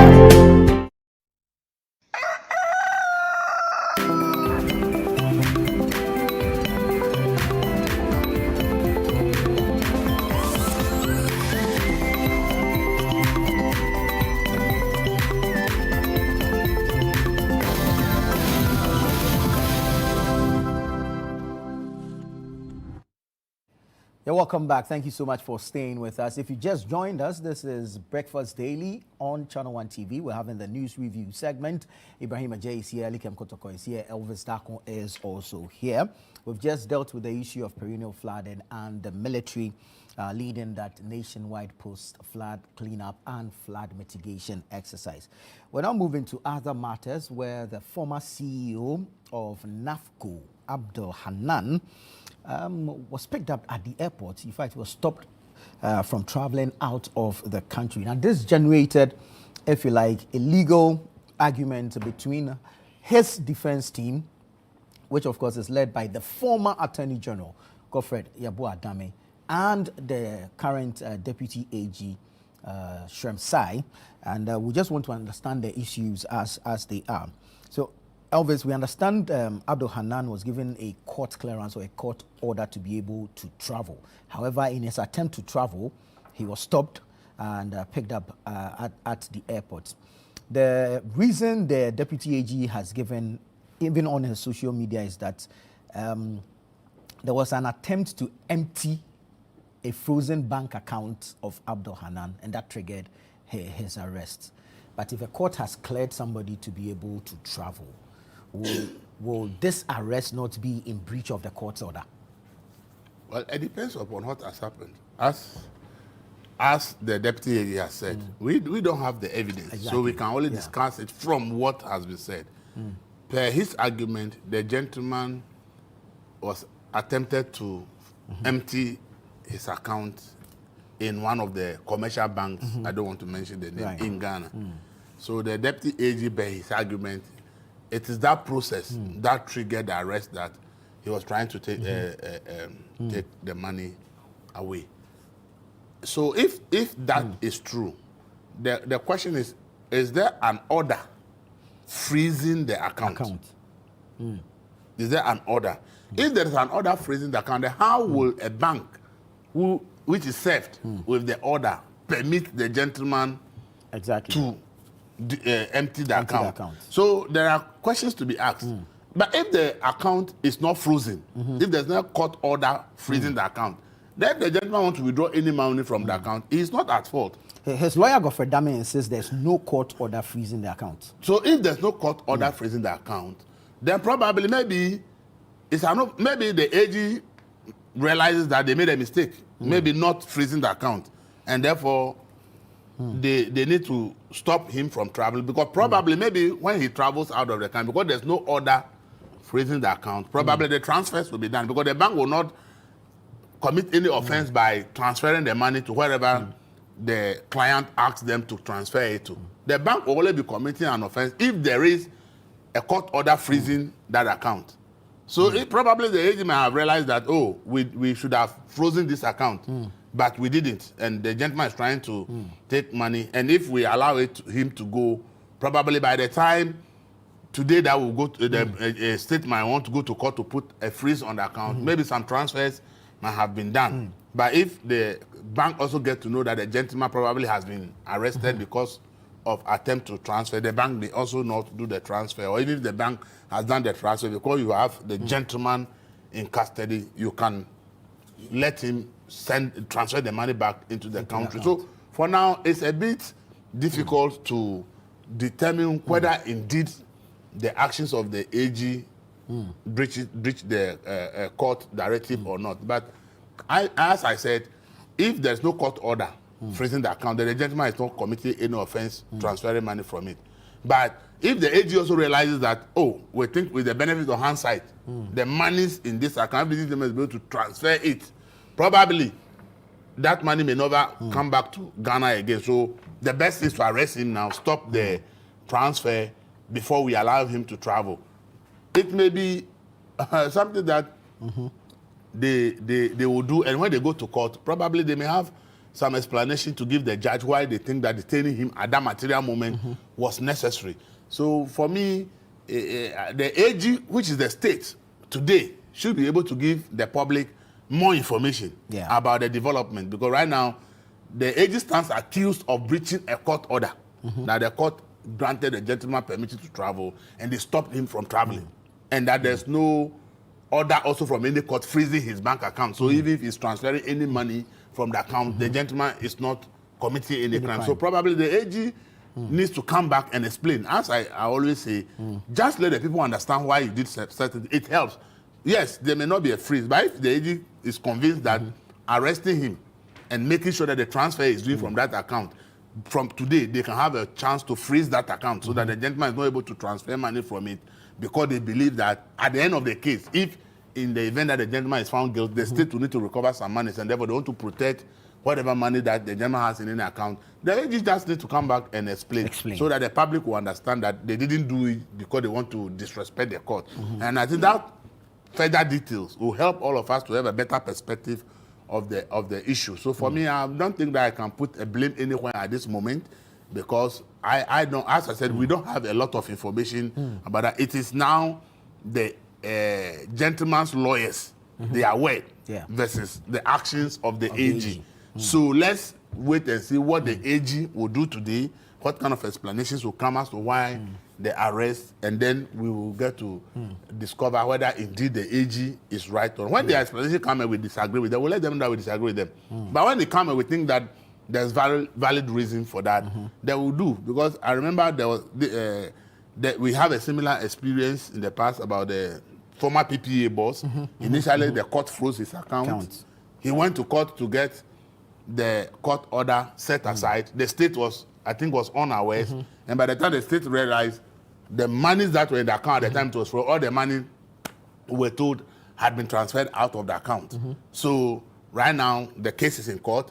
If in the event that he's found guilty and the state wants some money, the accounts that were frozen and the order was set aside, the state was not aware or did not act, and the gentleman transferred, how are you going to get the money back? So I think that we should always also look for the interest of the state.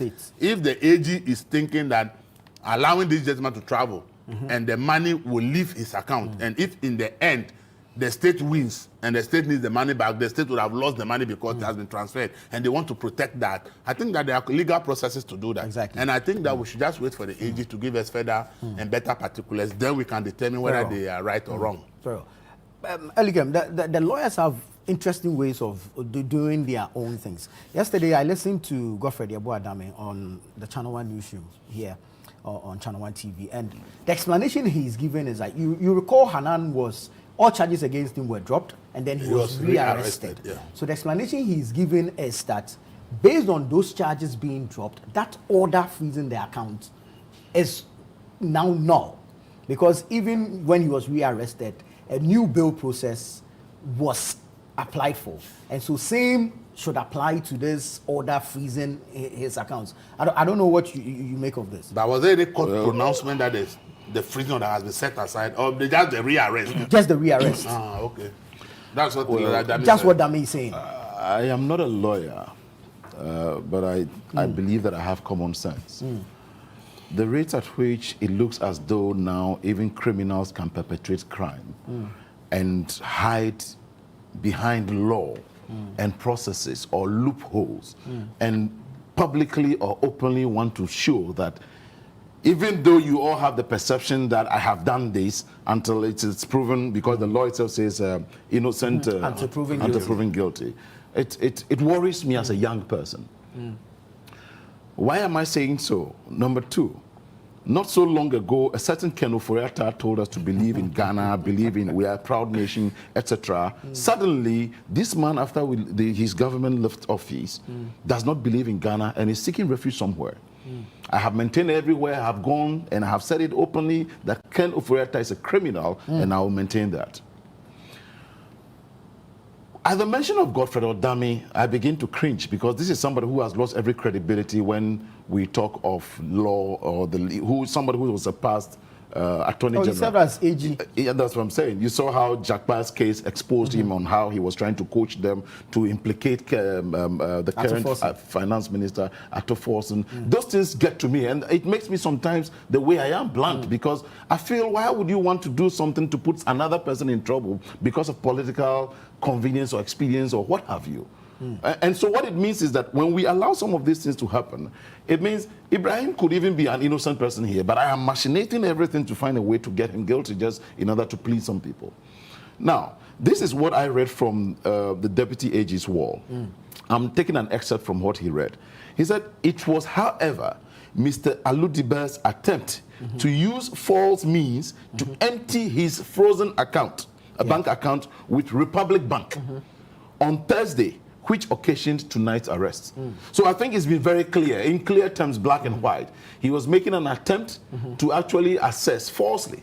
So using whichever means to assess something.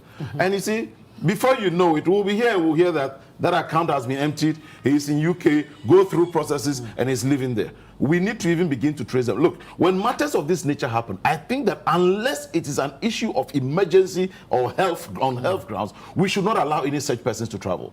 Really? I believe strongly so.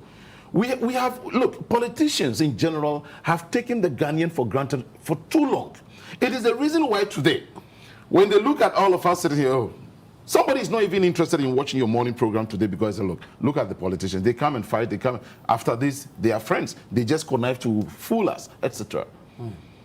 I don't see a reason why suddenly it's like individuals. I'm not saying Hanan is guilty. There's a perception out there that makes it look like politicians and individuals have always become richer than even the state. And then nicely, they get the best lawyers and all of that to protect them.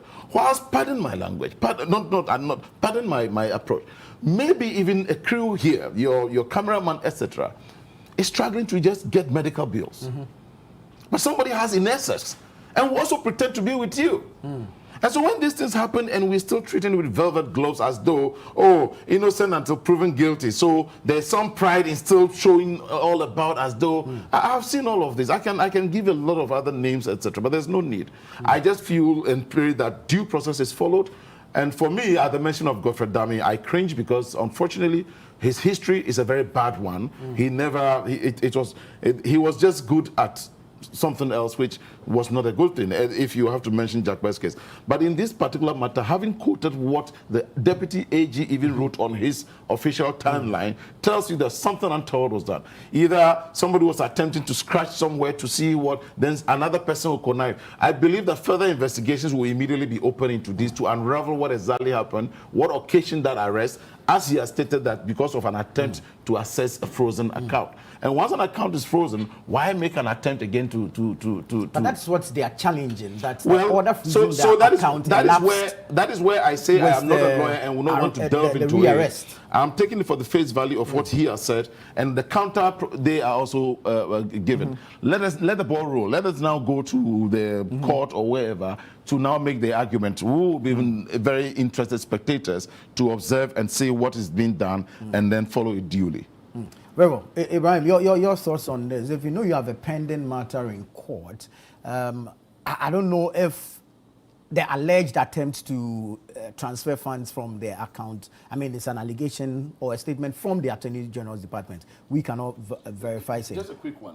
Before it is not allowed to even try to empty, because he said to empty frozen accounts. Very well. Very well. If you know the situation you are in regarding the law, how do you proceed on some of these matters, even if the court has granted you leeway to travel? Repeat that again, please. Very quickly. I'm asking for an individual like Hanan. How do you navigate these waters? Because the statement from the Deputy AG is that there was an attempt to empty a frozen account. Okay, I get it. Yeah. Before I get to, I'll answer the question directly. But before I get that, I need to set the record straight. Right. Godfrey Dame is one of the most formidable courtroom lawyers this country has ever had. Regardless of your politics. No, I didn't interrupt, Elikam. Regardless of your politics, sometimes let's give credit where it's due. This young man, even when he was deputy, before he became Attorney General proper, helped make sure that Ghana won judgment debts that we had inherited from the NDC. Multi-million-dollar judgment debts.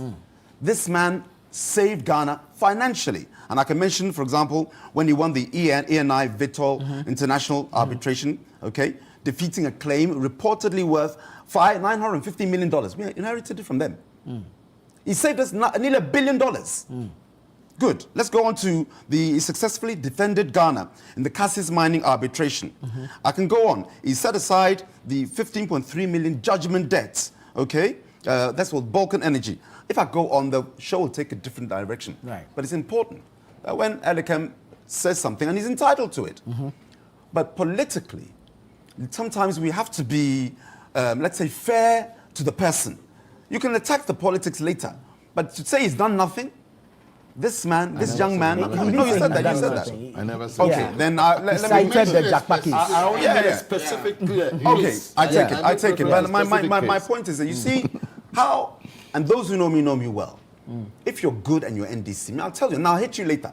And if you're good in MPP, of course, I'll tell you, I'll hit you later, if relevant. So let's give credit to Godfrey Dame. Coming back to the issue now, on May the 5th, the Attorney General himself withdrew the charges. Yeah. Now, when you go online, I was checking, if somebody withdraws charges, there's all other ancillary charges, freezing of bank accounts also diminish. The information I'm getting is that no, not necessarily. It depends on how that court order was constructed, freezing the accounts, because they are independent. You know, I'm charging you on this, and I'm also free. You know, there are different applications. Right. So what the Attorney General has to prove is whether a subsisting court order freezing the accounts remains in place. Number one. Right.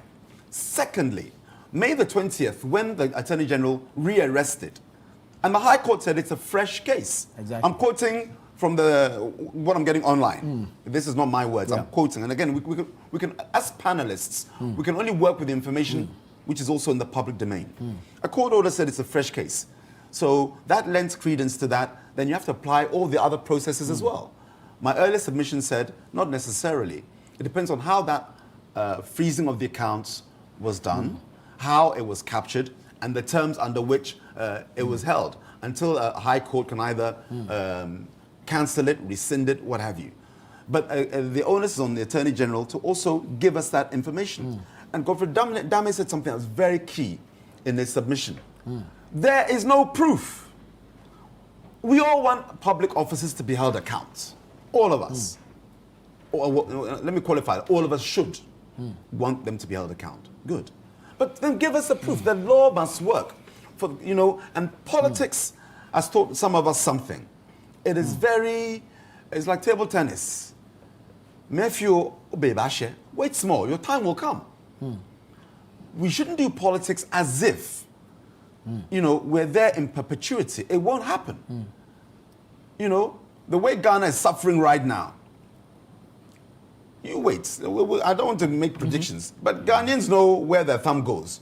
So this thing is cyclical. And so why I say cyclical, we should be mindful. Let's do justice. Has anybody said, do not arrest Abdul Hanan? Have you heard it from anybody? No. Nobody has said that. You found some evidence. Later, you withdraw that evidence. I'm talking Attorney General. Then you put in new evidences. Sorry. But I don't believe any Ghanaian said, why have you arrested this young man? When said Namtamaklo was arrested, I don't believe anybody, unless I stand corrected, I don't recall NDC saying, why did you arrest her? The evidence was put there, and then, again, I'm hoping we'll come back to this issue. Because I heard Honorable Muntaka saying she's in jail. Really? Where? And he said, well, I can't tell you because it will affect her safety. Are we in Ghana or are we not in Ghana? But anyway, I'm digressing.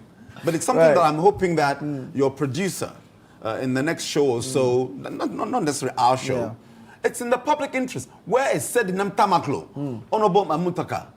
Tell us where she is.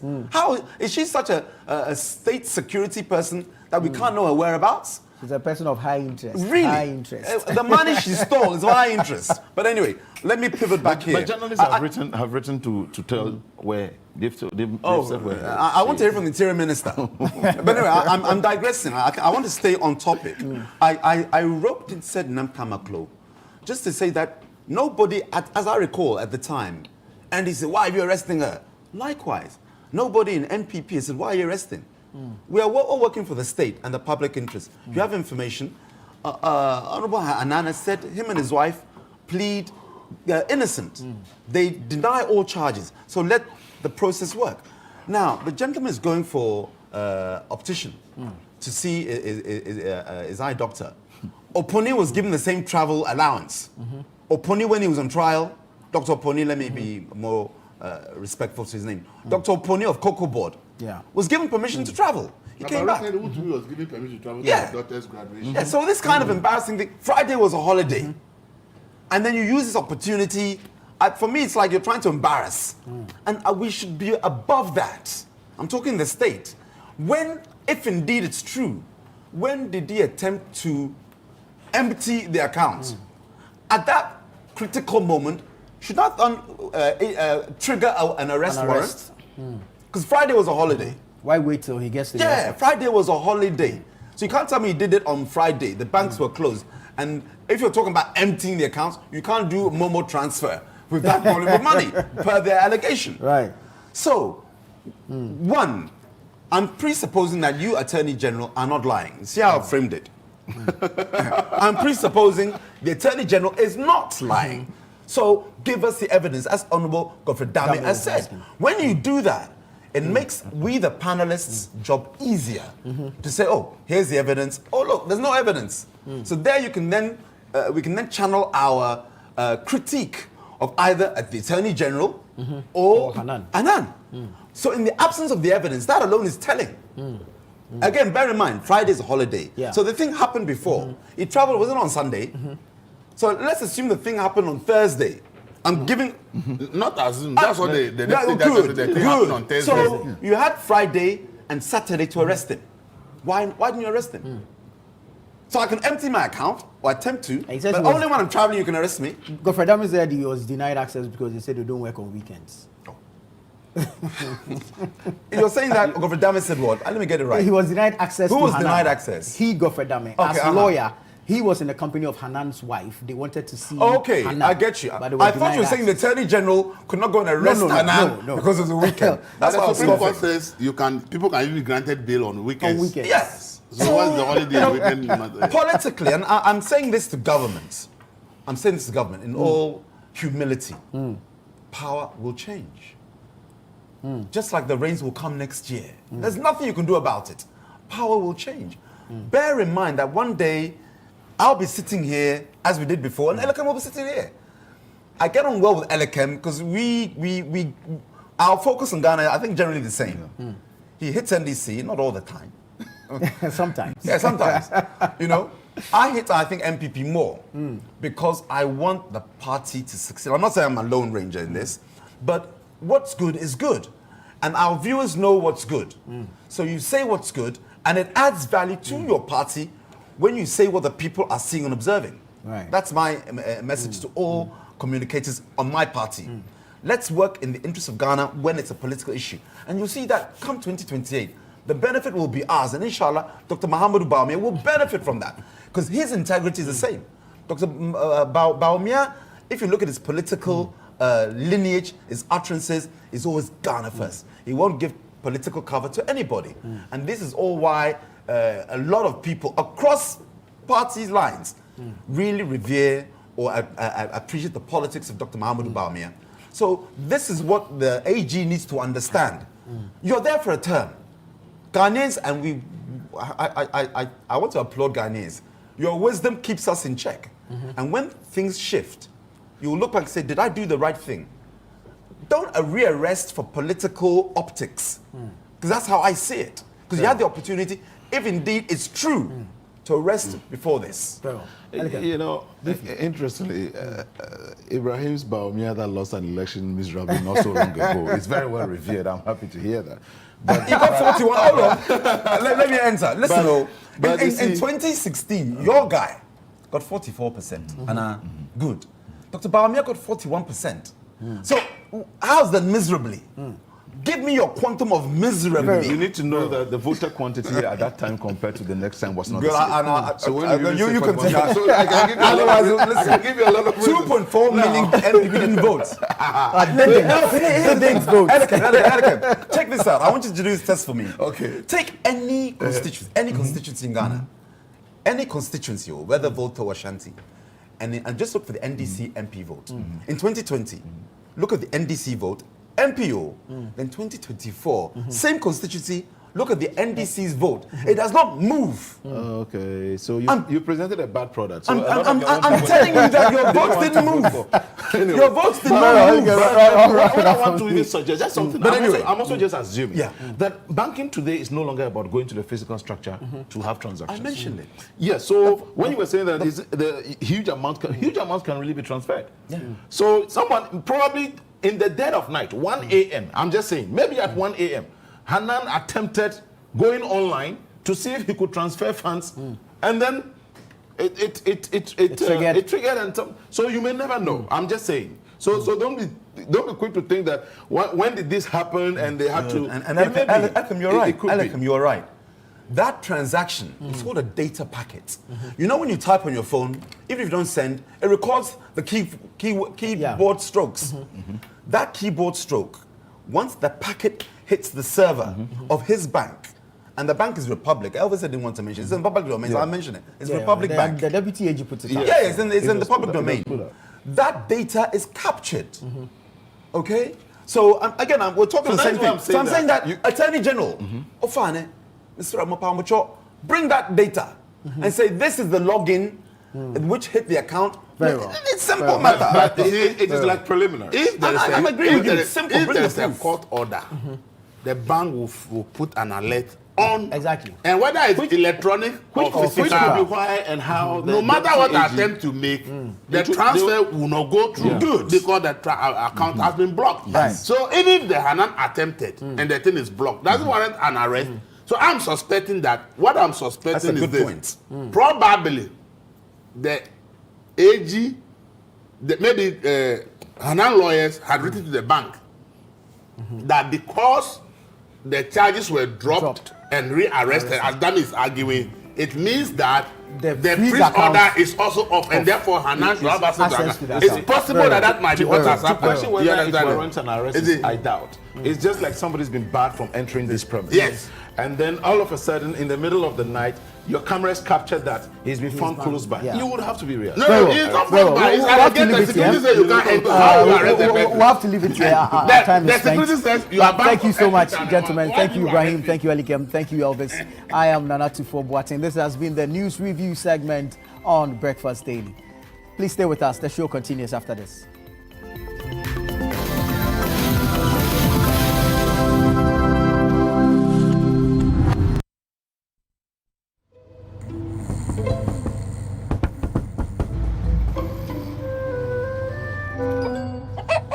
Numerous cases of people falling asleep have been reported across the African continent. No one can explain this phenomenon.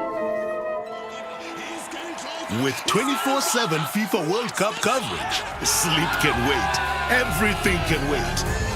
Catch all 104 matches from as little as 98 Ghana cedis only on GoTV.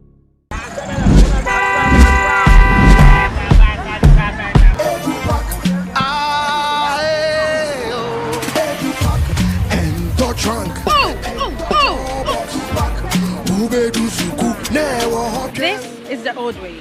Let me show you a new and a better way. EduPack. EduPack? Yes, EduPack.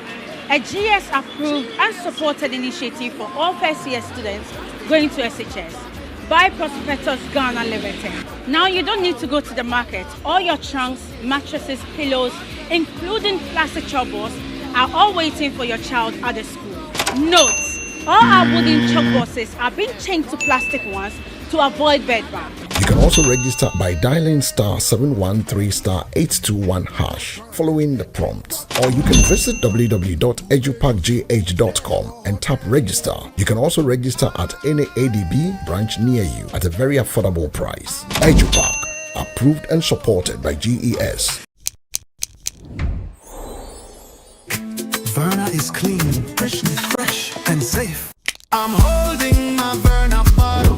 No plastic seal, no worries. Open and hear the sound like click. That sound means it's fresh, no trick. No plastic seal, but it's still pure. Cool and clean, you can be sure. Verna leads the brighter way. What takes my doubt away? If it clicks, it's Verna. If it clicks, it's clean. Sip it, feel the difference. Verna water, pure and green. Click, open, sip. Click, open, sip. Jolly Verna. No stress, just sip.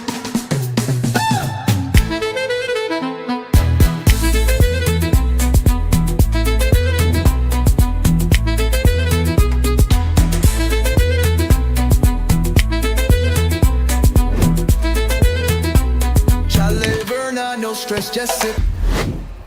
This advert is FDA approved. Hello, my name is Pamela from Customer Service. Please revalidate your account by texting your Ghana card number to 0500,247. Hey, Abili, wabedim. Madam, give me the numbers behind your ATM card. I'm calling from the head office. An email was delivered across to our customers this morning.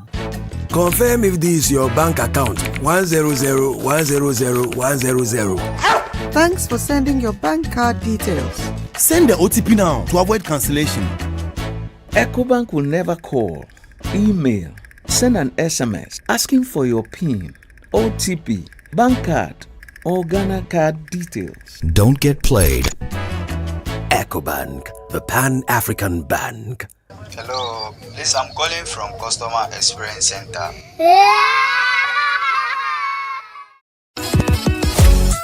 What if your ideas could shape the future of education in Ghana?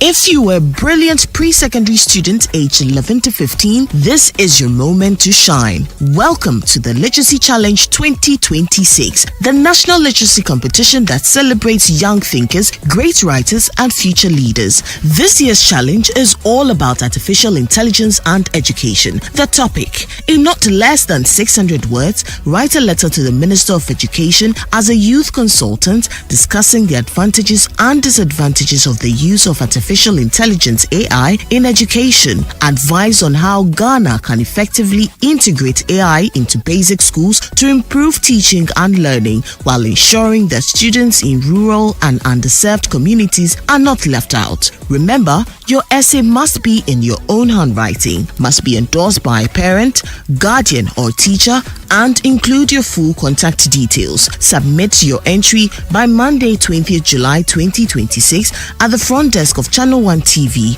or PO Box GP 14123, Accra Central. Stand a chance to win 10,000 Ghana cedis cash, a laptop, and earn the title of Ghana's most outstanding all-round pre-secondary student. For more information, call 0205-973-973. The Literacy Challenge 2026, inspired by City FM with support from Channel 1 TV, and it's proudly sponsored by Prospectus Ghana Limited, SIC Insurance, and Advocate Publishing.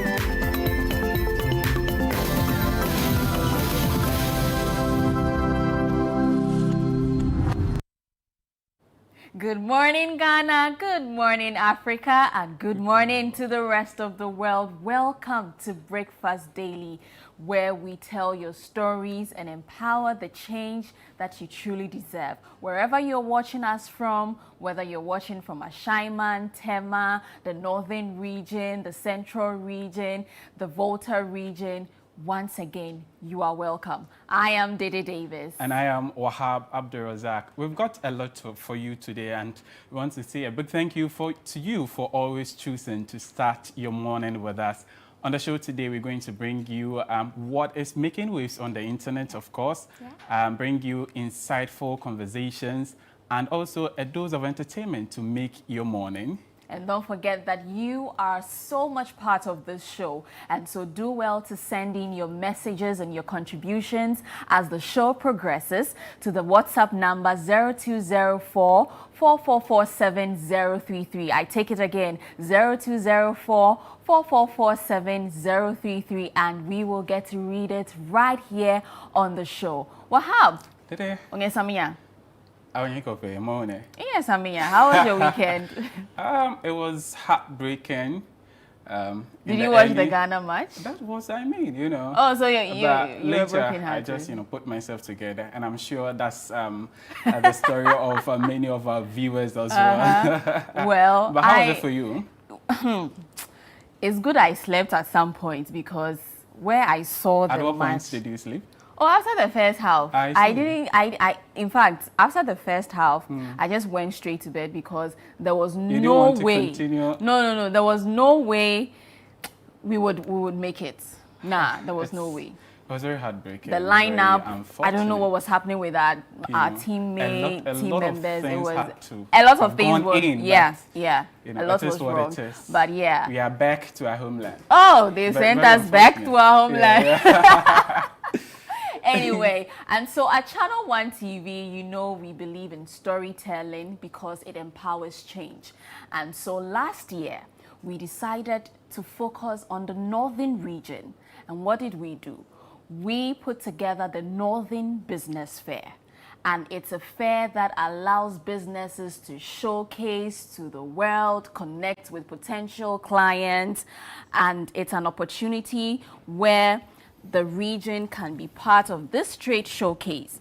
So entrepreneurs, SMEs, investors, innovators, industry players can come together to connect, exhibit, network, and unlock new business opportunities.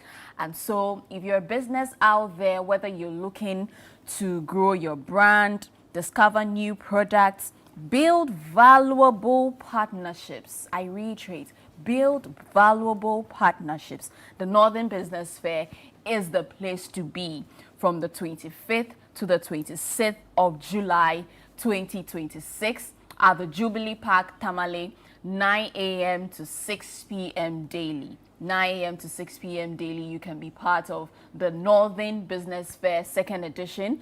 Please call 0205-973-973. I take it again, 0205-973-973. Call this number, make all the enquiries you need to make, and secure your spot to be part of the biggest fair in the Northern region. We'd like to say a very big thank you to our sponsors, EcoBank, the National Petroleum Authority, GEPA, for sponsoring and supporting the Northern Business Fair all through to, the fair. And then we have Blanksins. Blanksins. Blanksins, a beautiful drama series that was put together by Channel One TV, the crew.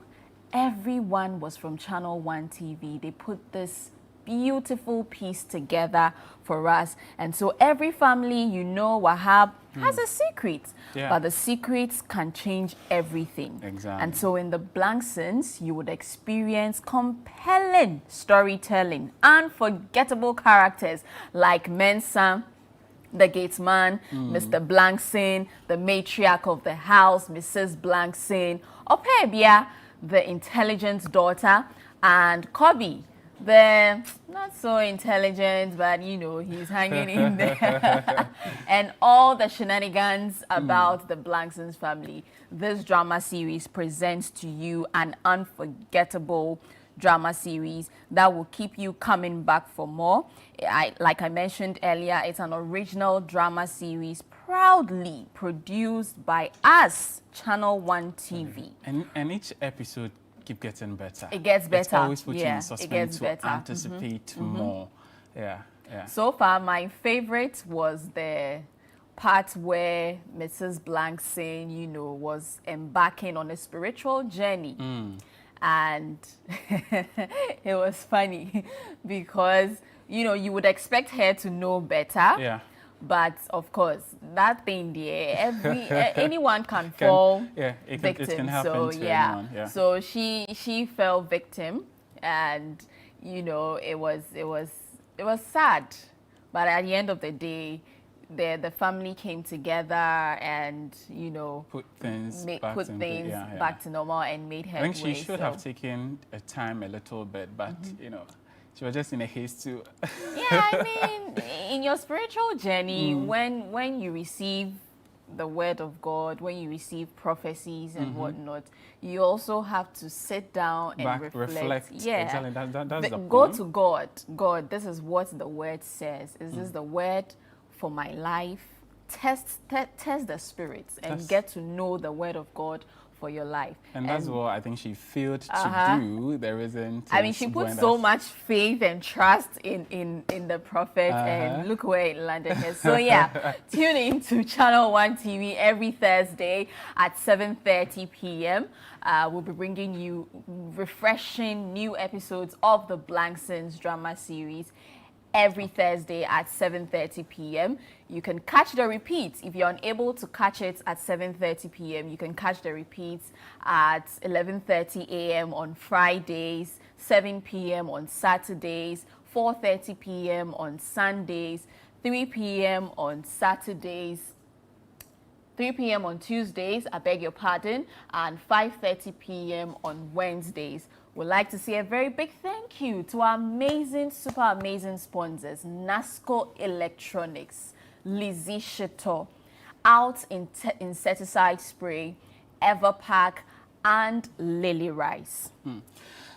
Now join us on Community Kickoff on Channel One Television, where we put spotlight on local talent, community football, and all that. It's a show that we have here on Channel One Television to full passion for beautiful game. You know, there are amazing stories of all these big talent you see now. Unfortunately, Ghana, we are back to our homeland, but you know, the journeys of some of these great players from their communities where they started and all that, we have the show. So from thrilling matches to inspiring player stories and unforgettable moments, Community Kickoff celebrate football as its very foundation. So don't miss it. Don't miss Community Kickoff, only on Channel One Television every Wednesday at 5:30 p.m. with Bernard Abeku Otre. He takes you through communities in Ghana. So from Nima to Ashaman, you go to Mamobi, Jamestown, all the communities, we will go there. So join Bernard Abeku Otre every Wednesday, 5:30 p.m. sharp, as he brings you that show. Yeah, so tune in every Tuesday at 5:30 p.m. and catch a new episode of Community Kickoff with Bernard Abeku Otre. Wednesday, actually. Tuesdays, 5:30 p.m. Yeah. So tune in and catch very exciting episodes. Now, you know, on Channel One TV, on Breakfast Daily, we bring you the weather forecast every morning so that you can know how the day would go, just and so you are abreast. Yes, so that you can plan your day accordingly. So let's check out today's weather forecast.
All right, so there you have it, our summary for today's weather. This morning, southern Ghana will generally be mostly cloudy with rain of varying intensity accompanied by occasional thunder expected over parts of the coastal and middle sectors. Mist or fog patches are also likely to form over parts of the coast, forest and hilly areas during the early hours. Meanwhile, northern Ghana will experience partly cloudy conditions as the day progresses into the afternoon.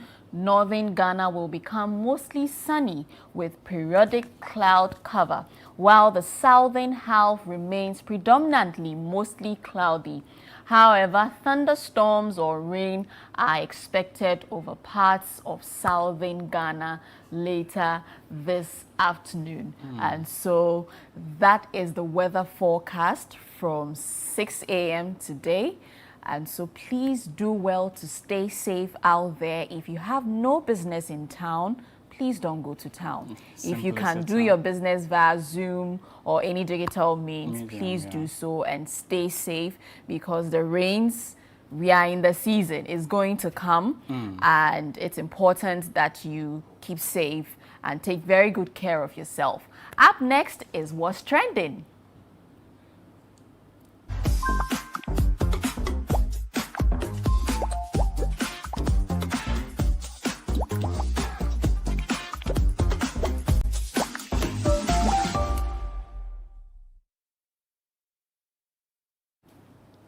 Yes, so you're welcome back. It's now time to delve into what's trending on social media. And on what's trending, we bring you all the topics, the juicy topics that are trending on social media, on X, Instagram, Twitter. Did I say Twitter? X. So X, Instagram, Facebook, TikTok, wherever social media, whatever social media is, will bring you all that is trending. Wahab, what is trending on our social media today? So our coach, or I should say our former coach, Carlos Cruz. Well, GFA hasn't said anything yet, there's no official confirmation. But he on his page has said that he's saying goodbye and he's going back to his country. After bringing us back to our homeland, right? Well, to be fair, he had a short time with the team. The team had a short time with him, and he did his best to, get us to a certain level, even though it's not where we wished to go, where we wished we wanted to get to, but he did his part. Yeah, I think he truly did. Yeah, he did his part. Because when he was unveiled, there are two things that he said that really stuck with me. He said he would try as much as possible to bring the love back. And I think he was able to achieve that to a larger extent, although unfortunately we could not progress to the next stage with that match with Colombia. But he did work from the onset, right? Looking at the match with Panama and all that. Yeah, we tried our best. He did his best, actually. And like you mentioned, if he had had more time with the team to experience him more, to really understand, so that they really understand him proper. I think Jordan even made a statement like that. It would have, I think, yielded a better result than what we've seen so far. It's just unfortunate. Only when I decided to also hop on the jersey business, I was just intending to make my order later today, and look at this. So it's Ashegu. That's sad. It's sad. I mean, our last game wasn't the best. It wasn't. And a lot of people argue that the problem was from the bench, because quite a number of players were on bench. And we felt that if they had been if they had been part of the game against Colombia, we would have gotten some results. Senaya's injury caused the team a lot. Yeah, it caused the team so much, and the team had no way of recovery. And so you see Thomas Partey, Iñaki Williams, Sibo, they weren't helping Thomas at all. They were just frustrating the guy through and through. And it's sad. But then again, well done to the team. Jordan, I didn't see much of him. He gets the ball. He doesn't progress the ball. Yeah. He doesn't put pressure. I think in this match, the coordination we saw from England wasn't really there. But let's also not forget that Colombia is not a chewing stick. They came ready. Looking at their performances in all the matches they've played, they're a tough team as well. So nonetheless, if we're able to stand England with that energy, with that excellent defense, nothing stopped us from putting up same or even better performance than what we did. Very unfortunate, very, very disturbing. Anyway, we have a statement. Let's check the statement from the Carlos, actually. Yeah. So he says, to Ghana, football, like life, teaches us one timeless lesson. You either win or you learn. I leave this journey with pride in what we've achieved, but also with the healthy dissatisfaction of those who always wanted more. Reaching a higher level should never be the destination. It should be the beginning to even greater ambitions. The future of the Black Stars will not be built only on the pitch.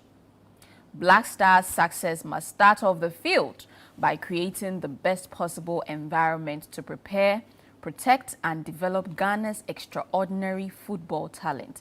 To my president and board, thank you so much for the opportunity to serve the Ghana national football team. It was an honor and a privilege to serve the country and the Black Stars. To my players and staff, my deepest gratitude for your courage, commitment, and unwavering dedication to the team. To the fans, we cannot claim complete sporting satisfaction, but we can proudly say that we honored the colors of Ghana and restored respect and credibility to the Black Stars on football's greatest stage. Thank you, Ghana. The journey starts now, indeed. The journey really starts now. We have a lot of work to do. We have to put ourselves together from now.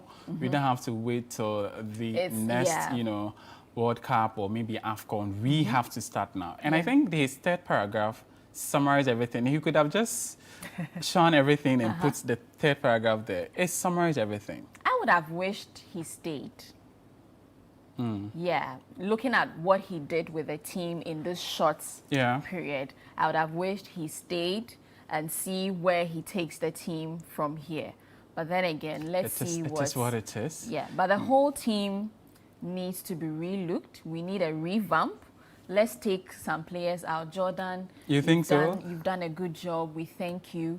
But it's time to take a bow and let someone who progresses the game, someone who is progresses the game, and able to stand up to our opponents, not someone who is always, on the floor. Nah, we need someone who can progress the game and give us the results as a captain. We've seen so many captains who have come and gone. We've seen the impact. Stephen Appiah, Asamoah Gyan, of course. We've seen their impact. Even his brother, did they? Yeah, we've seen their impact. So, thank you, but take a bow. Let another person come. Let's check out some comments on social media.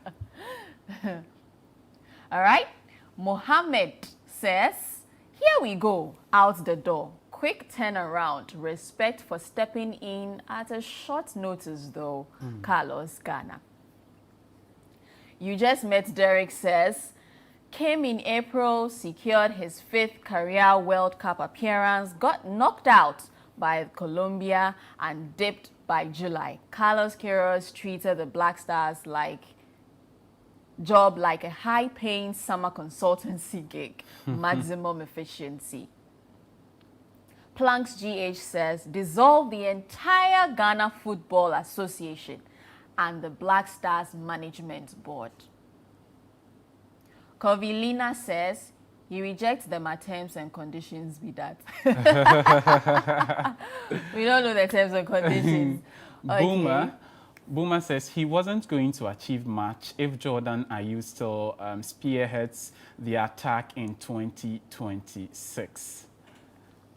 Rude says, respect to Carlos Queiroz, took over on a short-term deal, got Ghana to the World Cup knockout for the first time since 2010, and restored pride and reorganization to the Black Stars. Class acts and true football legend. Wishing him all the best for whatever is next. Yes. So that's Rude there. Yeah. I think he's paid his due. He did well. He did great.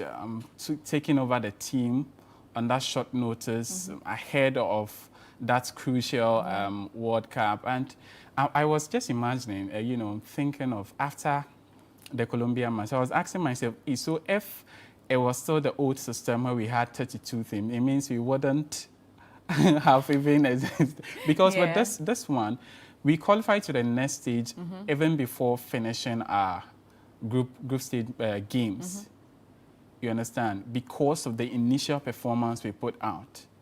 So if it was still the old system where we had 32 games, it means from get-go we were back to our homeland. And you see countries like Morocco playing so beautifully, and Morocco, I think Morocco can make it they can.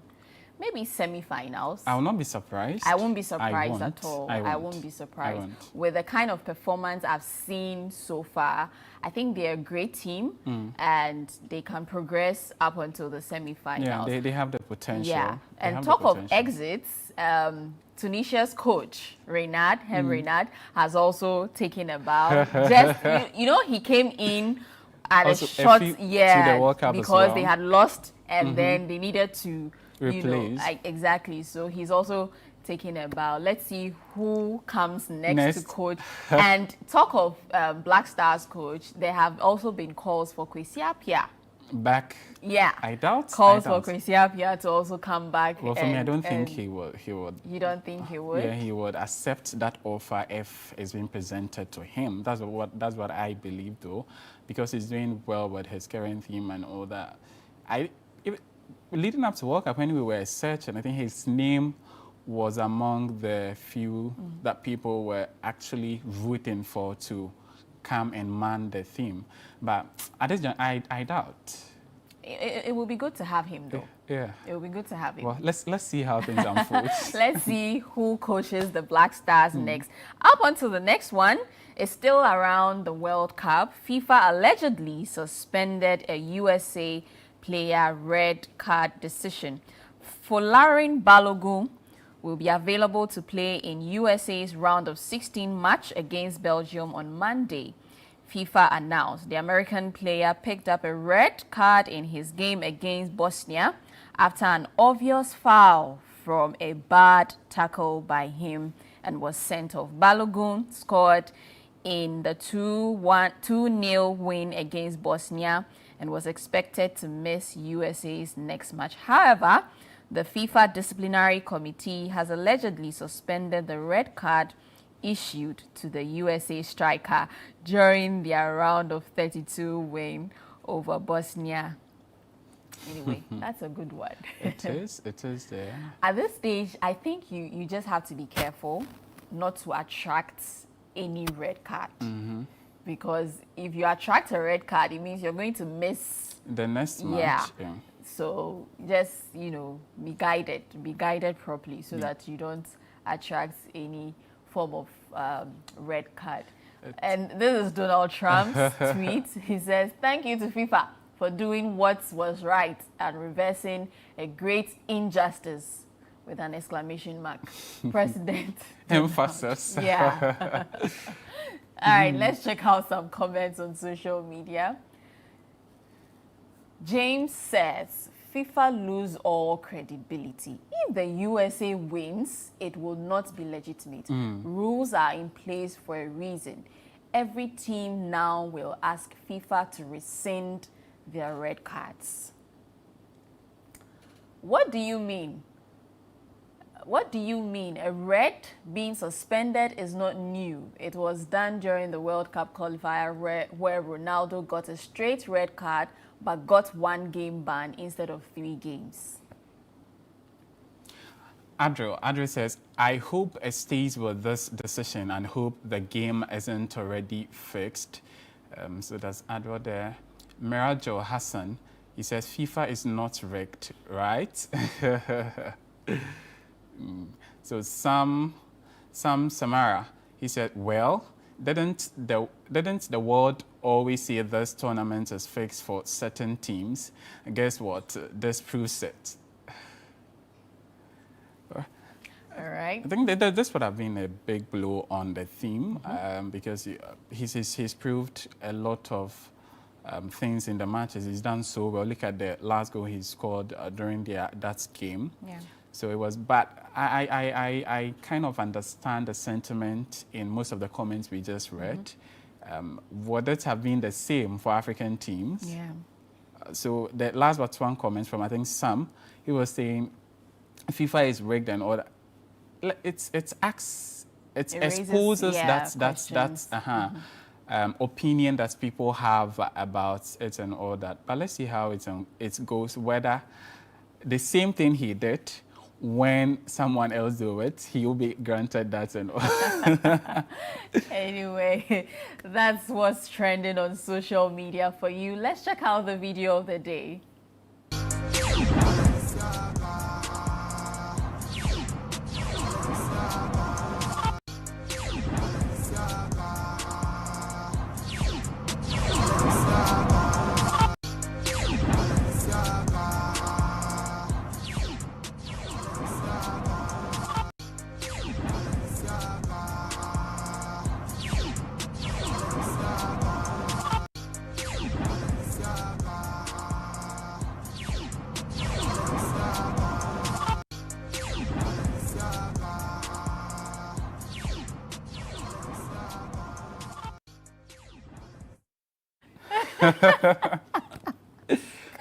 You know, in our first trend, X was trolling Jordan Ayew. Yeah. And in fact, since Saturday, the guy has had no peace whatsoever. He's had no peace on X.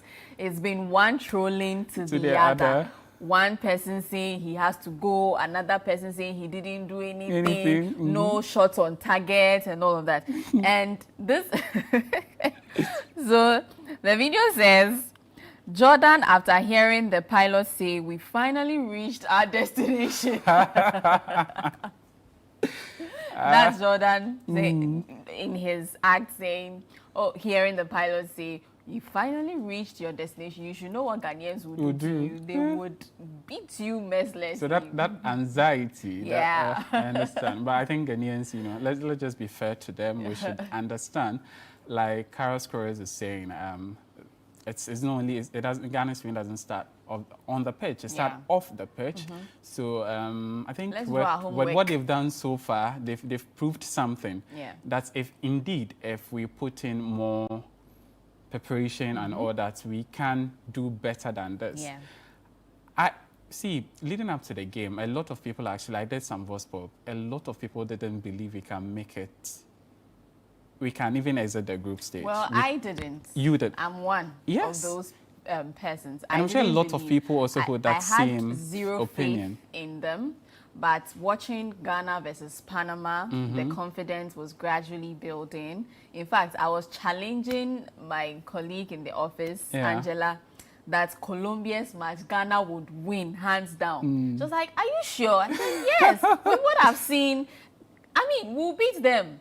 Forget. I was even telling her that Carlos Queiroz has coached Colombia before, so he knows. I think I remember making same argument. Yeah, he knows the inside out of the team. Like, I was so confident, and they overwhelmed us like that. I tell you, to see this embarrassing result from the team is not the best. We need to go back to the drawing board, do our homework, erase certain things, withdraw what we need to, exactly. Anyway, that's what's trending on social media for you, bringing you all that is buzzing, Jordan Ayew, the Black Stars, and everything World Cup. Let's take a quick break, and when we come back, we'll delve into our communities.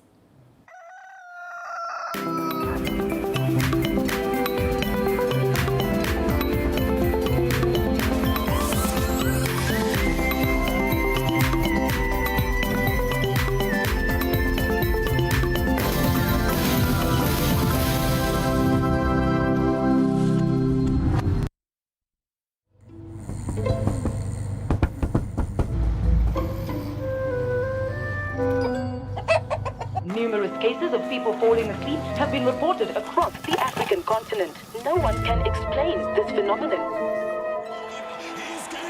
With 24/7 FIFA World Cup coverage, sleep can wait. Everything can wait. Catch all 104 matches from as little as 58 Ghana cedis only on DSTV. Every day, we make choices. Some big, some small. What would you be doing today? I want this or... Every day, we make choices. And sometimes, choices that shape our hearts. Hi. Whether it's a long-term or short-term decision, the Lydia Ranger gives you the power to truly decide.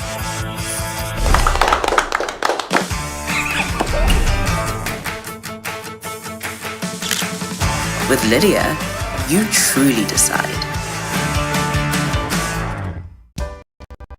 My line of work, a confident smile is everything. Kel Charcoal Toothpaste keeps me on top of my game and ensures my smile is always radiant and bright. With the tiring nature of my job, we spend several hours under the scorching sun. To keep our teeth white and our breath fresh all the time, we use none other than Kel Charcoal Toothpaste. Kel Charcoal Toothpaste. You're on a Kessie and in a kit one. Samayo Kendini, who be here, Semetra Sapapadia to Amame Manfo, Kel Charcoal's natural ingredients, and a bomb is so by a man swing, Nesansu Mama Hotoso, a bedroom. Kel Charcoal Toothpaste. Choose Kel Charcoal Toothpaste for anti-cavity, whiter teeth, and fresher breath all day. Available in 80 gram and 150 gram. Grab yours today. Kel, happy smile. This advert is FDA approved.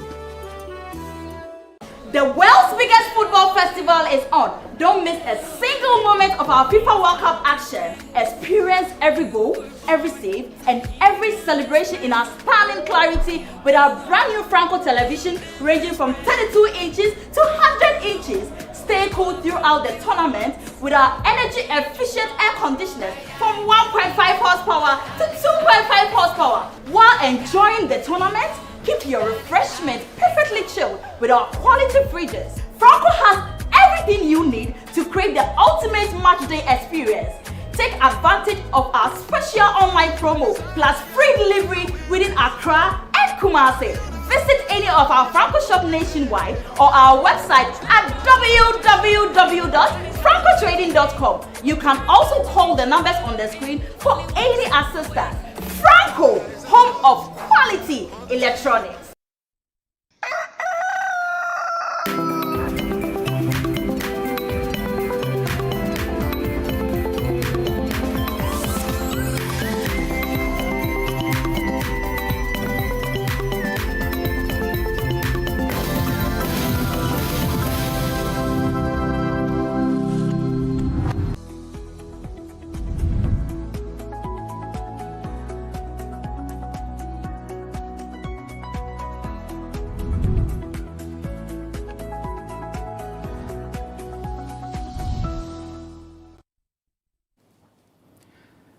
Welcome back to the show. Thank you very much for staying with us. This is Breakfast Daily on Channel One Television. It's time now to delve into our communities. And today is exactly 1 week after that devastating flood, rain that later brought out the flood in part of Accra. And a week after, people are still grappling with clearing the debris that this flood waters came with. So my colleague Nana Tufo Boateng visited some communities to really assess how the clearing of the debris and all that is going. Let's look at this report. So when we come back, there's more. The floodwaters are gone, but what they have left behind tells a troubling story. Across several communities in Accra, piles of refuse and other debris line roadsides and choke drains. The aftermath of the floods has exposed long-standing sanitation challenges that residents say have only become worse. Many households have gathered flood-soaked belongings and refuse outside their homes, hoping that they will be collected. But in many areas, the waste remains untouched for days. This is Aveno, and refuse from households, some washed to the roadside, others gathered by the residents and dumped here in anticipation that waste collectors will move in here and collect it. But days after the flooding incident on June 29, the refuse continued to sit here, blocking the main road. Vehicles are unable to access the other end towards the railway line because the refuse has taken over the road. Residents are lamenting the situation and calling on authorities to come and clear the refuse from the main road. Yeah.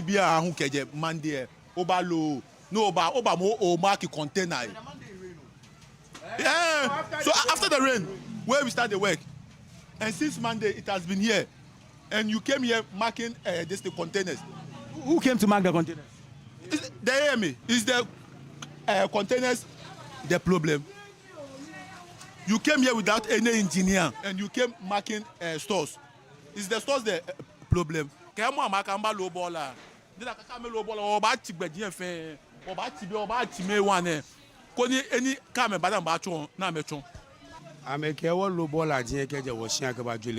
Namo. Wa assemblyman eke wo lo ke ba julegbe si AMA ke trust can be baba kuna baba lo. She up to now since Monday after the rain na me feel like announcement because of any ballers here your machine am here. We ke wo lo ke ba julegbe si ke je Monday any abon baller lo up to now am afi ko loko gba wona wa because bi an baller je fun ni bi an ba nya malaria ke eneme corilla lo sana me ko na mamba fi biele won pin wa lenche won pin mani bi efite mani bi ete maska diete manu tumo jin fe fite ameska jin fe te ni akwene me na ba na wo mo bo na ba ko na wa wo na ba lo jeje bi ake won ye bibibi ni korila ba gba wona ke ni bi wo ba titi yen la won to me fa mi ba lo bola kodi me ni na me tumo efite na meska diete na me ni efe mo bo ameba wa me. Honorable, thank you for the opportunity. How come there's so much refuse in your electoral area? It happened on Monday. You can see there are still waste in every part of the community. So personally, as the assembly member of the community, I tasked the entire community members to bring their waste to vantage places for easy collection. I did that because if care is not taken, this waste will find itself in the storm drain again, which is going to create another havoc for all of us. So I asked them to bring it here. This is the 5th day. Collection has been a problem one way or the other. One, the dumping site is even full. I have to organize tipper truck. Yesterday, I was here at one tipper truck came to convey 1 year. I'm still waiting for them to come and convey. They said they are still on their way. The AMA too is doing its best. Go to circle on another part. I mean, it's scattered all over the place. Now, my biggest issue has to do with even the drip machines. The drip machines. I'm expecting that places that were not affected by the flooding, they should also bring their part of their drip machine to aid in the collection. It's because you see what we are experiencing here. My fear is that if we don't take it, there is going to be an outbreak of what? Cholera. There's a similar situation here on the median of the main Achimota to Circle Road at the Caprice section, where we popularly call Caprice. At this section, there's a similar situation where residents from the community who have been affected by the flooding are bringing, if you like, flood-soaked refuse into the median, where they are dumping on the pavement of the median. The explanation we've been given is that it's the directive of the assemblyman to prevent the waste or the refuse from going back into the drains. Per me, imagine the ideas not there, man, better because now ni na ko gota na no stop we say no, it's wrong. I better go gota no biom na aketi more problem ti. Why not yan fan back kwan no ho? Am at the end of the day no be claim free. For now ni dey o itumi aka kire no. How many days you Oh, we said the endea no pay ya siesie no mu a. We said the endea na abegu ano. Ordinarily, you would expect the water to flow underneath this bridge. But here, just behind the Kweye Methodist Church, is a pile of plastic waste, impeding the flow of water that is going into the Koli. And this is the danger that we've been reporting about. You can see for yourself plastic bottles, plastic materials that occupy a space which naturally is designated for water to allow for free flow. This is what happens, blocks the pathway of the water, and then when the rains come, the water overflows its banks and runs into our communities. A reflection of our failure regarding proper waste management and sanitation in the country. Accompanying the growing sanitation crisis is the threat of a public health crisis. Now, the head of the Public Health Directorate at the Accra Metropolitan Assembly warns that if urgent action is not taken, the sanitation problem could trigger a public health crisis. The country waste management system is having a lot of challenges because we do not have a single engineer landfill site that is standing and you say this is a very good engineer landfill site. When waste is not managed well, you see where the train is going on. It's something that we need to handle very seriously because they can also lead to what we call foodborne disease or waterborne diseases. It is a serious business that the government need to play their role, assembly need to play their role, the private partners also need to play their role. Now, the Greater Accra Regional Minister, Linda Akwele Oklu, has given some assurances that measures are being put in place to help address the sanitation crisis. Has been resolved. And so you could see that even those tricycles with the heap of refuse has all been directed to Achimota. And so that is where has been their dumping site. So we've resolved all the challenges. So for initial, the owners were agitating and we were able to meet them. They brought up their grievances and it has been resolved. So nowadays our dumping site is there and people are dumping in there. The tricycles, all of them has been directed to Achimota, and so that has been their dumping site. So you could see that you've not even seen any tricycle, parks. In fact, we met a couple of the service providers. That was yesterday, and we had a lengthy meeting. Local government minister was there. Stan Dogbe, the committee, all the committee was present, and so they've not come out with their findings yet. And I believe when they come out with their findings, the media will be in a known. While flood-hit communities in Accra continue to grapple with debris left behind by the heavy rains, many residential areas that escape the floods are grappling with a different sanitation problem. Household refuse is piling up, not because it has not been collected, but because waste collectors say inadequate dumping sites are making it difficult to dispose of the waste they collect. So if you come to areas such as Tesano, you would find that various households have packed out their waste, their rubbish, and it sits in their bins in front of their gates, and they remain uncollected. So this is the situation that I feel like residential areas that escaped the flooding have to deal with. Meanwhile, some persons affected by the June 29 floods are still counting their losses. They've lost their shelter, their homes, their clothes, their mattresses, with nowhere to lay their heads and no food to fill their bellies. They are calling on the government for assistance. The rain there, when it was coming, we just went out because we were trapped inside. They came and opened us and brought it house. You were trapped how? The water was pushing against the door, so you couldn't. Yeah, we couldn't open. We couldn't open the door. The door is locked. The door is locked by the water, so we were not able to come out. They came and carried us out. It was not easy. Were you able to save anything? No, anything. We didn't take even our money self. All is gone. Our bed, we don't have anything.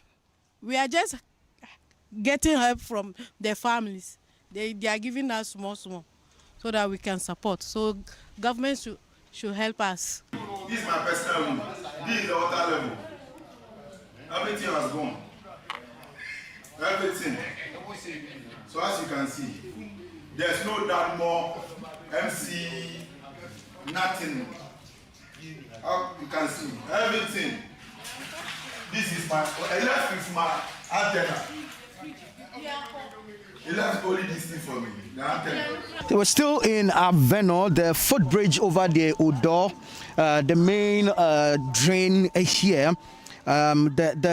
If like the stairs or the staircase that leads you onto the main footbridge has come down, and community members have managed to put together some blocks to assist residents who will be using the footbridge.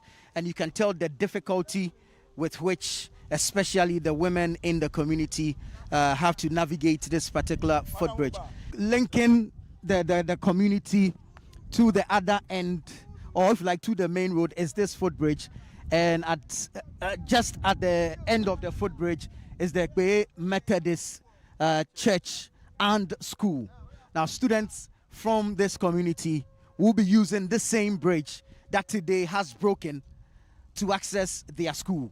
This is where the real danger is that requires urgent attention. At the Alajo Bridge, the Ayawaso Central Municipal Assembly is embarking on an exercise to evacuate or remove vehicles that were swept into the drain by floodwaters on Monday, June 29.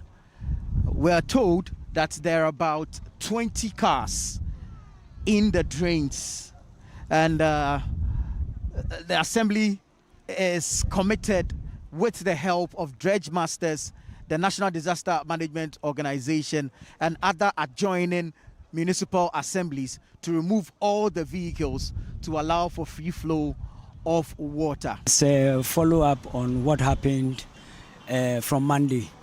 And since Monday, we've been on the ground, aside evacuation of the fields within the drains. We are also trying to remove the cars that fell in the drains. And then we have to arrange with the dredge masters to also come in to assist. And then we were here too with NADMO this morning. They also have some cranes around to see how best together we can collaborate to make sure that any other fields that is in the drain has been cleared. The MC also gave assurances regarding the sanitation crisis within the Aveno area, which also falls under his jurisdiction. He, however, cites the number of hours spent at the various dump sites as the reason for the delay in clearing the debris or the refuse from the roadsides. We've advised that they should bring it along the streets so we can clear. So if you move from here, like I said, when you get to, you see that we have tippers working. The challenge too that we have is the number of hours they spend when they go to the dump site. Because currently, as I speak with you, we have about 5 trucks stuck there. It's been like 4 hours they are stuck there. They are yet to come. So it also slows down the collection for us. But in all, we will say that we are doing our best to make sure that at least we evacuate most of the fields along the streets and along the drains.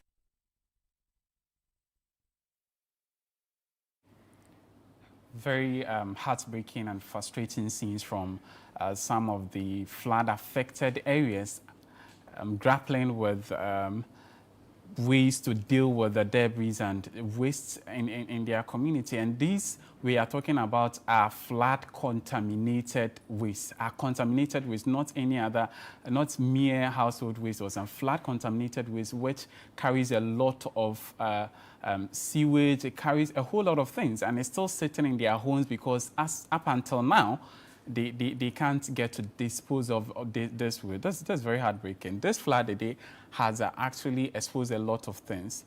It has not only exposed a weak drainage system in the country and flood mitigation efforts, but has also exposed our inefficient waste management in the country. Because look at it. It's not only these flood-affected areas that are, struggling with disposing of waste, but even the areas which were not affected. Come to think of it, very, very, and this is actually happening across the capital and even the country by large. Our waste management system is in limbo, and I think we really have to deal with it. Let's stay on this and speak to the Executive Director of Eco-Conscious, Awula Sewa. Good morning, madam. Good morning to you and your viewers. Thank you for having me. It's a pleasure. We hope you're doing well. Well, in the circumstances, we just thank God we are alive. Thank you. All right, let's look at it. How dangerous it is.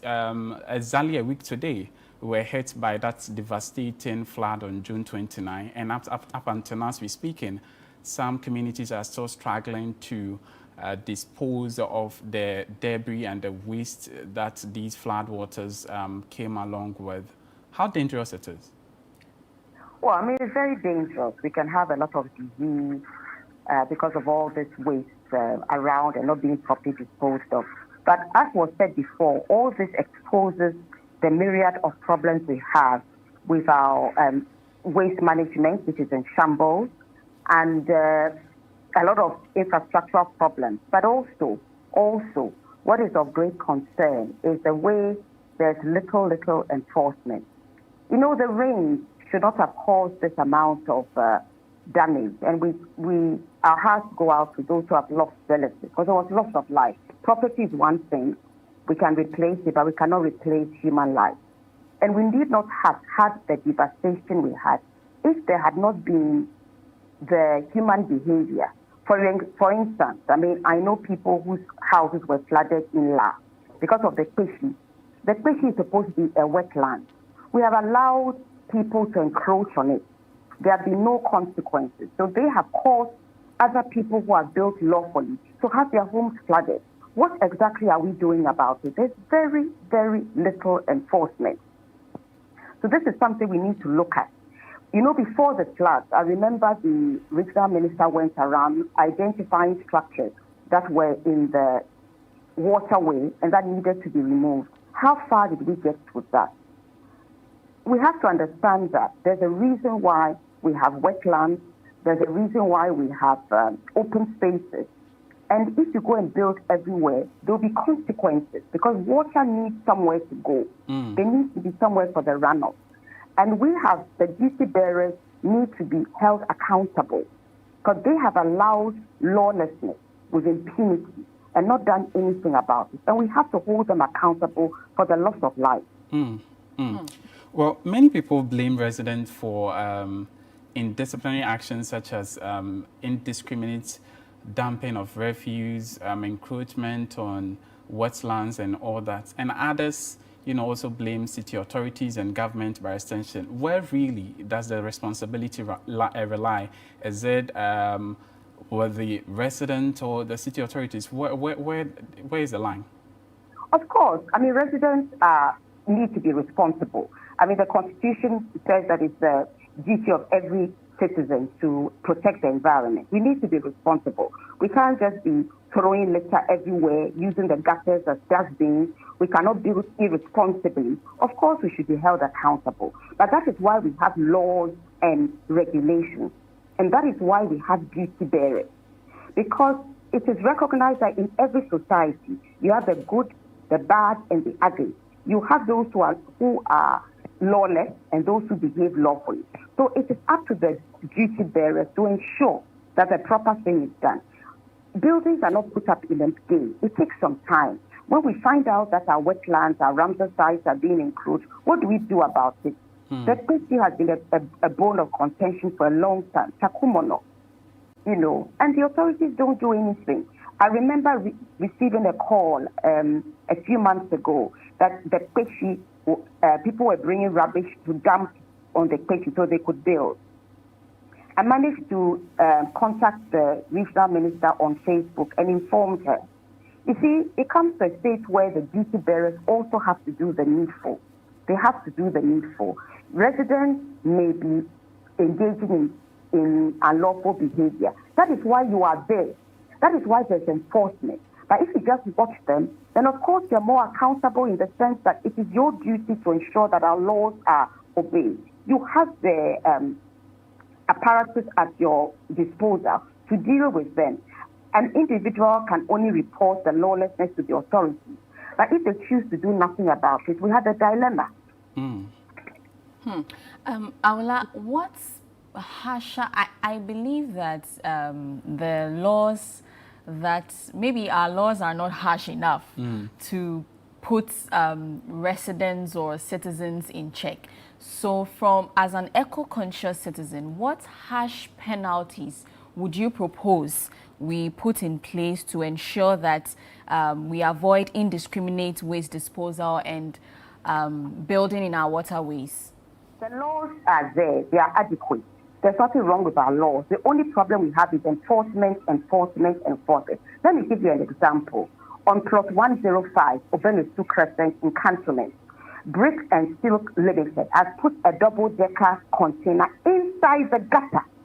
This is in Ladade Kotopo Municipal Assembly. They themselves had painted in red, removed by 31st December 2025, where in July 2026, the structure is still in the gutter. The laws are there. You cause it to be removed and you prosecute the directors of Brick and Steel Limited and get the cost of the removal from them. The laws are there, but we refuse to apply the laws. People are building on. Hello? Hi, yes, we can hear you. I'm sorry. People are building on a Ramsar site. All you need to do is to stop them, prosecute them, and demolish the structures. We refuse to enforce laws. You cannot make eggs. You cannot make eggs without you cannot make an omelette without breaking eggs. We don't want to do the needful. We are afraid of votes, so I don't know what we are afraid of. But we need to just do the right thing. The laws are there. We don't need any more laws. We have sufficient laws. We have the penalties. What is missing is the willingness to apply the laws we have. When you put up a structure unlawfully, the structure should be removed. It doesn't matter who you are. The law is not a respecter of persons. But a lot of the time, we find out who it is, and then we are afraid to act. And then others begin to do the same thing with impunity because there are no consequences. The same Ghanaians, when they are outside the country, behave properly because there are consequences. And you don't have to go far. Go to neighboring Rwanda. Do Ghanaians go there and build willy-nilly? Of course not, because they know there will be consequences. In Ghana, we kind of applaud lawlessness, and there are no consequences, or very few consequences. Maybe if you are a political opponent. But otherwise, you build on Ramsar sites, you build in forest reserves, you destroy the environment, and nothing much happens to you. Aula, has Accra outgrown its waste management infrastructure? Because as we're speaking, even areas that were not affected by the flood are still, struggling to dispose of their household waste. Has Accra outgrown its waste management infrastructure?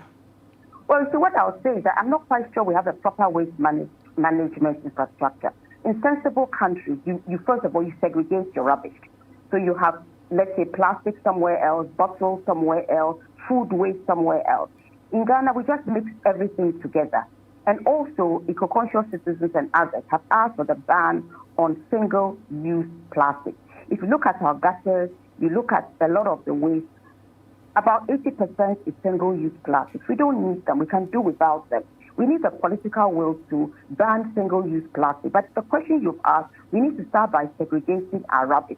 And then we need to look at other countries who are turning waste into useful material, whether turning it into energy or whatever. We need to look at what can be done with the waste. Because yes, Accra has outgrown itself. I mean, look at the population of Accra as independent. Look at the population now. That's why we're building everywhere. Waterways, Ramsar sites, what have you. And that is why some are advocating that the capital should be moved somewhere else, maybe Kintampo, where we build a proper, well-planned green city, whilst we are repairing the damage in Accra. So yes, we need to do something about our waste management system.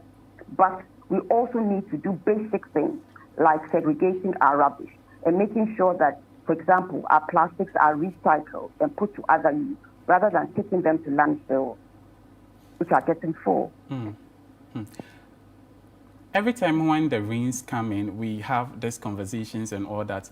What reforms will prevent us from having this same conversation next year if the rains come again? Because yes, we are warned by the Ghana Meteorological Agency that we have to embrace ourselves for more rains ahead.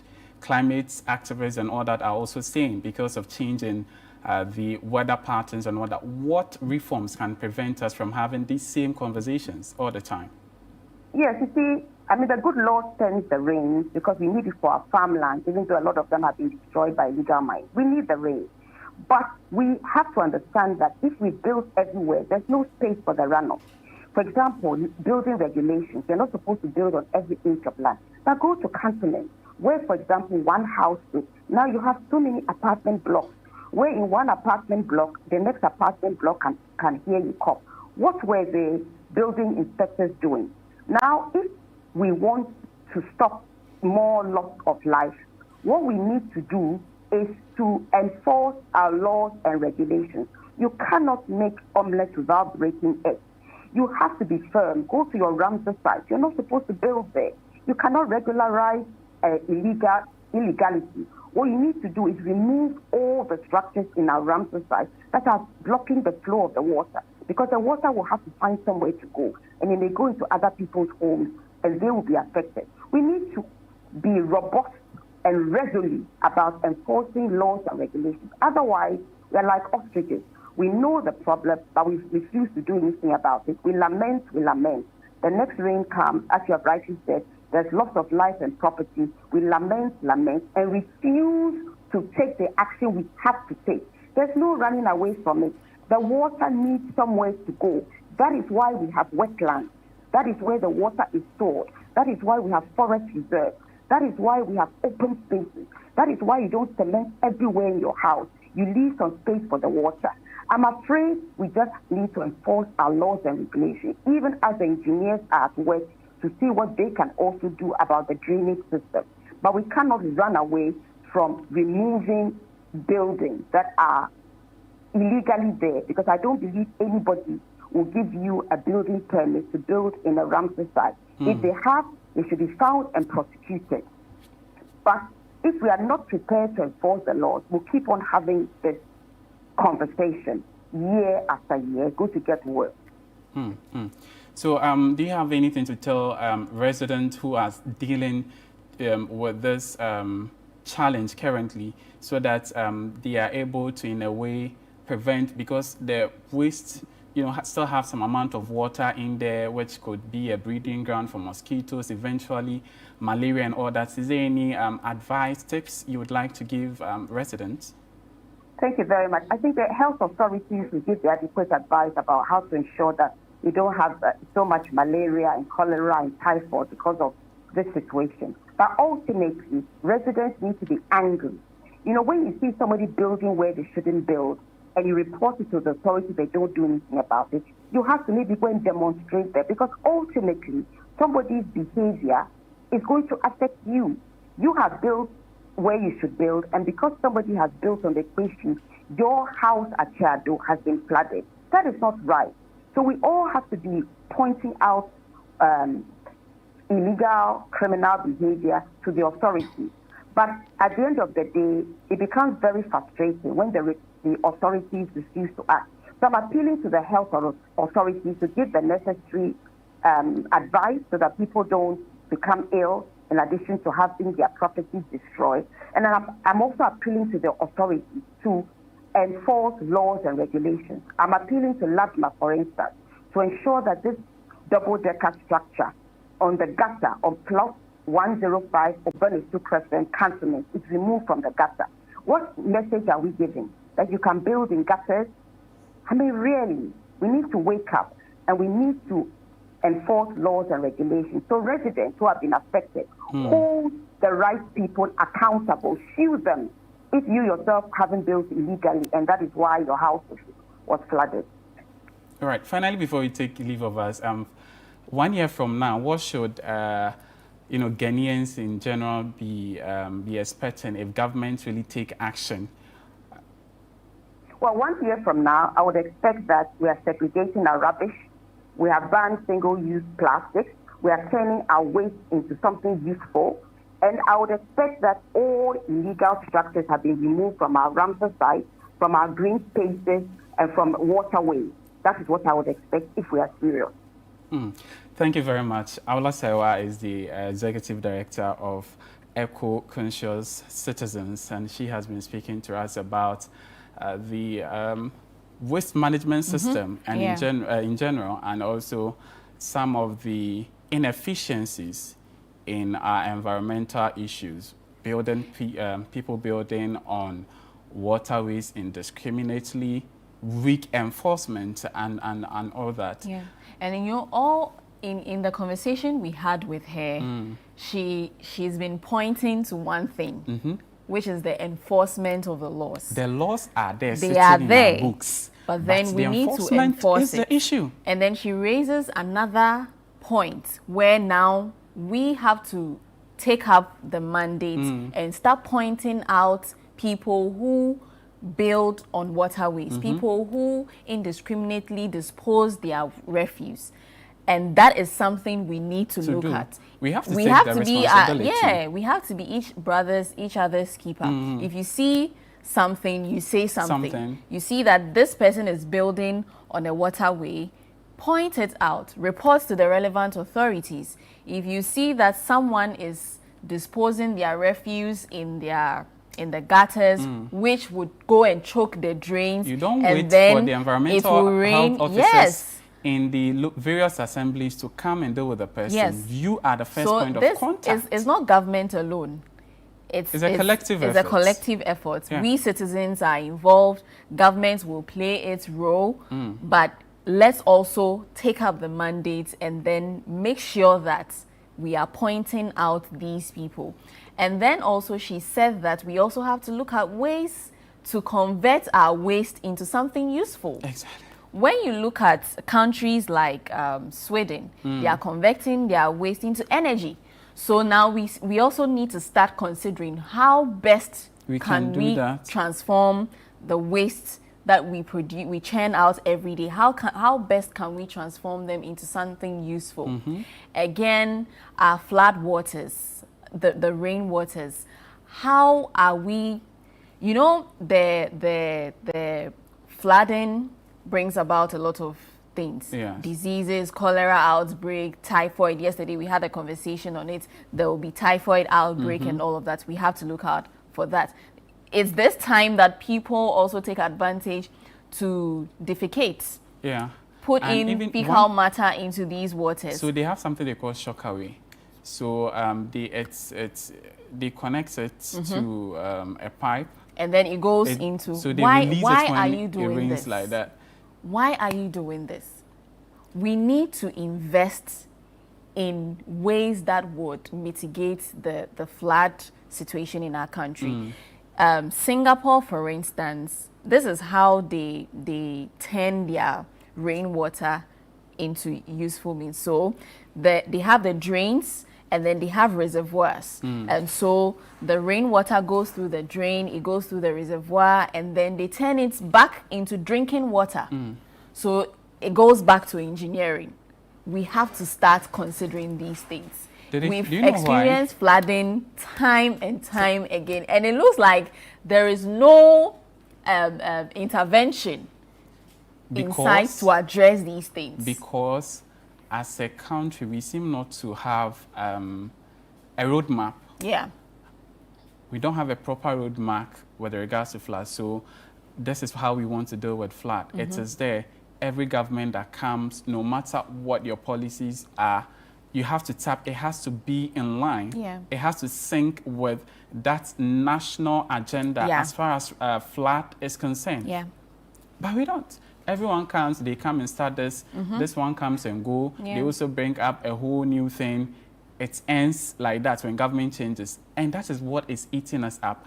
That is why we are still where we are. And if we that's don't our take capital. care, yes. Even if it drizzles more, you have to. That's I very saw a concerning. video where I think bus stop boys, they were going round showing us where the drains are. My goodness. You should see how choked they are. Because our drains are 99.99% open.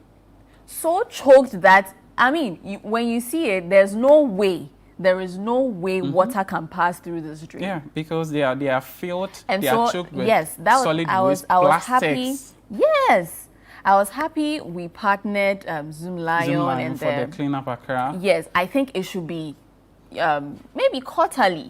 We should do this on a quarterly basis. Let's take it upon ourselves to clear the drains. Because when the impact comes, we will feel Yes. it the most. A lot of people have actually been impacted by these floods last week. It would amaze you. And a week after, they are have been still dealing with affected. it. Yes. Yeah. And it will still continue. So we need to put the systems in place. Let's enforce the laws. Be each other's keeper. If you see something, you say something. Don't say, oh, this one is not my business. I don't have any. Until we take until it responsibility. affects you. Until it affects you, you will know whether it's your business or not. But please, let's do the needful. Let's do the needful as a country. It is our collective responsibility. The government can't do it alone. The government But they have to cannot do take it charge. alone. They have to take the lead. Yes, so that but we all follow suit. yeah. If the laws are there, and for instance, you are a resident, you've seen someone dumping refuse into the drain, and you make alarm. Yeah. And at the end of the day, nothing happens. Yeah. Will you get a sense of motivation to do same if you see it next time? Yeah. No. Yeah. So the enforcement of, all these assemblies have the bylaws. Now they are in charge of sanitation. So What let's really, enforce aside the National Sanitation Day, which is every first Saturday of every month, what again? Go to Achimota right now, behind the Shell, leading to Gulf Road, down to Christian Village. Yeah. The Abuboyas are parked there, the tricycles are Because parked they are there. unable to offload. They are unable to offload. There is a site there. It doesn't have that capacity. Can we start a conversation where almost every assembly can have that site where all these tricycles that collect waste from households can go and dump them there, so that maybe later in the day, or we can come, they are big trust and come and collect them to the landfill Look site. at this. Yes. It's raining. And it's the same thing everywhere. Look at this. Everywhere. Very And disturbing. I'm worried because then if the Aboboya, the tricycle operators are unable to offload, it means these refuse waste we've seen as a result of the flood will remain there. Now And the when it rains rains, would the runoff exactly will it will wash wash them it back into the drains. and then we'll go back to square Same one. story. So we have to solve this. Look at this. A lot of plastics. Same How are we story. converting these plastics into useful stuff for our country?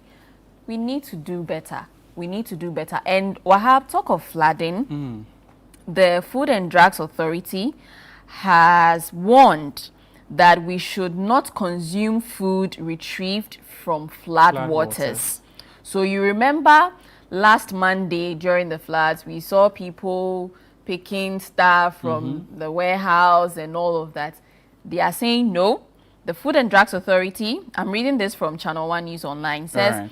the Food and Drugs Authority has warned the public against accepting, consuming, selling or distributing food and other regulated products recovered from floodwaters following the recent floods in parts of Accra.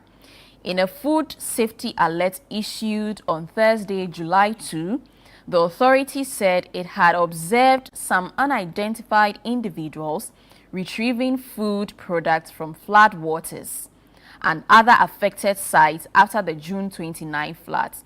According to the FDA, some of the individuals have also been seen on social media claiming they intend to distribute the recovered items to unsuspecting members of the public, including students. The authority cautioned that it could not guarantee the safety or quality of such products, warning that they may have been contaminated, of course, definitely contaminated by floodwaters and mishandling, posing serious risk to public health. And the authority explained that the floodwaters often contain sewage, chemicals, waste, and harmful microorganisms capable of contaminating food, drinking water, food preparation surfaces, and storage facilities. The Food and Drugs Authority is saying that report any suspected sale or distribution of flood, damaged, or unsafe food products to the FDA. It said it is working closely with relevant agencies to monitor the safety of food supplies in affected communities and will take the necessary regulatory action to protect public health, the FDA advised. So yes, they are warning the public, do not purchase anything. Do not purchase, we beg you. Do not purchase. The floodwaters contain harmful chemicals. They contain sewage. You don't know where it's coming from. Please don't purchase anything from the floods we experienced. This shouldn't end with a mere statement online.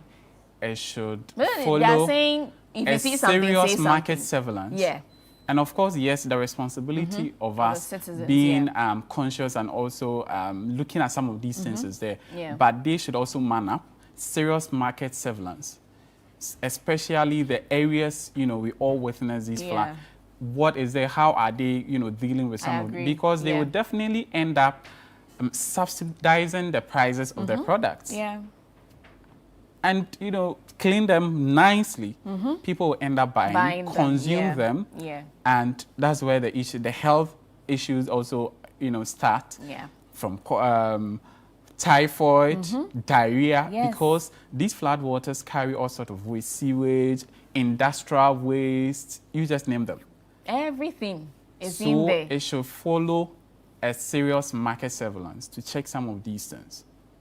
We should And just even the food vendors, like you're saying, there should be surveillance. Yes, we should be human, a little bit human, right? Of course, you want to maximize profit, but think of the health of your consumers.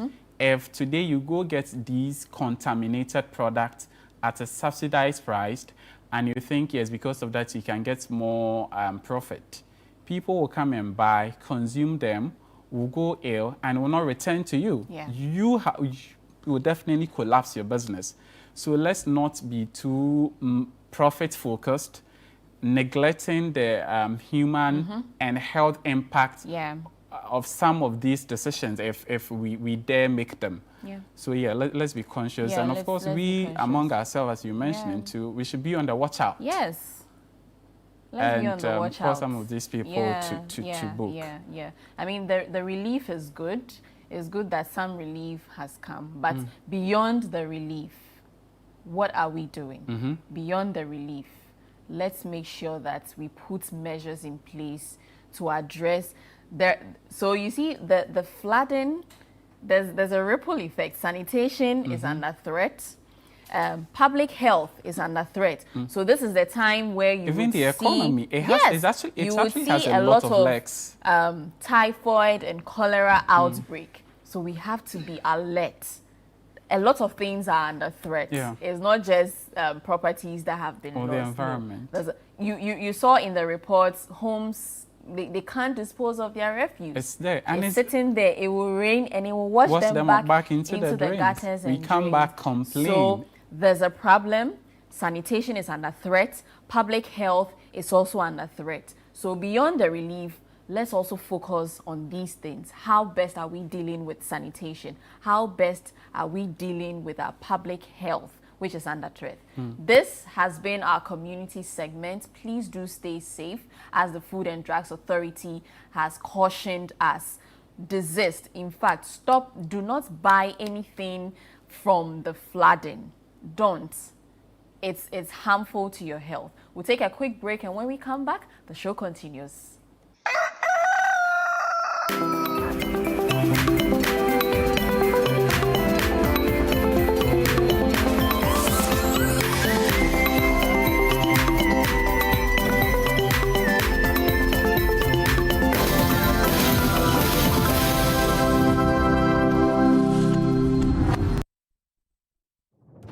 This July, get ready for stories that will make your heart race. From love and passion to secrets and lies that can ruin everything.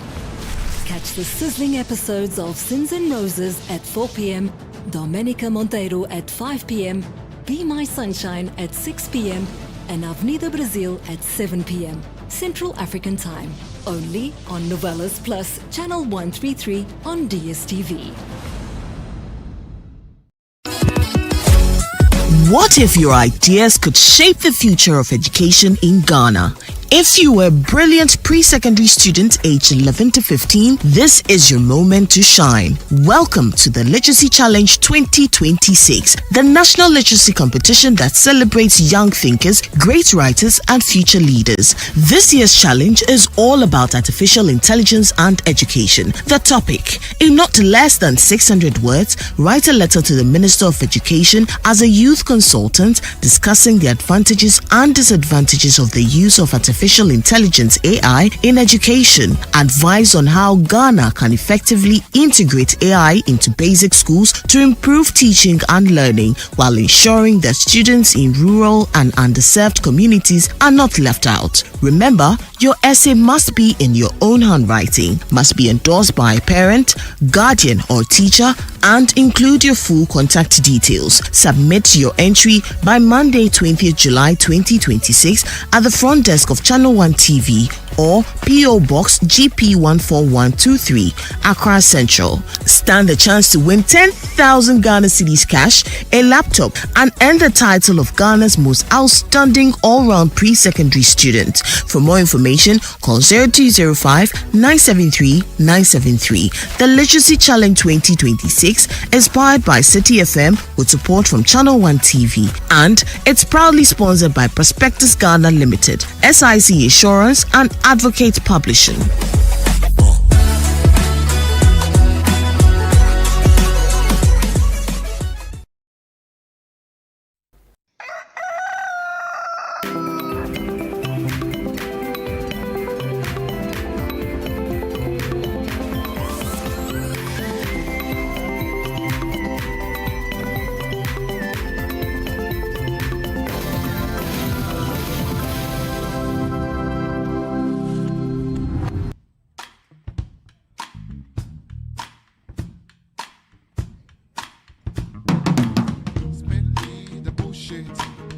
I don't like the way you talk. You talk like you know me. You're just a razor mount. I do things to please me. I don't like to beg for things. I make moves on the low key. It's just the way I am. You mad? I don't care. I will live my life and do my things to get free. You mad? I don't care. You mad? I don't care. I will live my life and do my things to get free. You mad? I don't care. Seems like you're pissed off. I don't live the way you want. You holding connections. I don't have to shock you. Your ways is your standard. No one can dispute that. But your ways is in my ways. We're both on different races. You mad? I don't care. I will live my life and do my things to get free. You mad? I don't care. You mad? I don't care. I will live my life and do my things to get free. You mad? I don't care.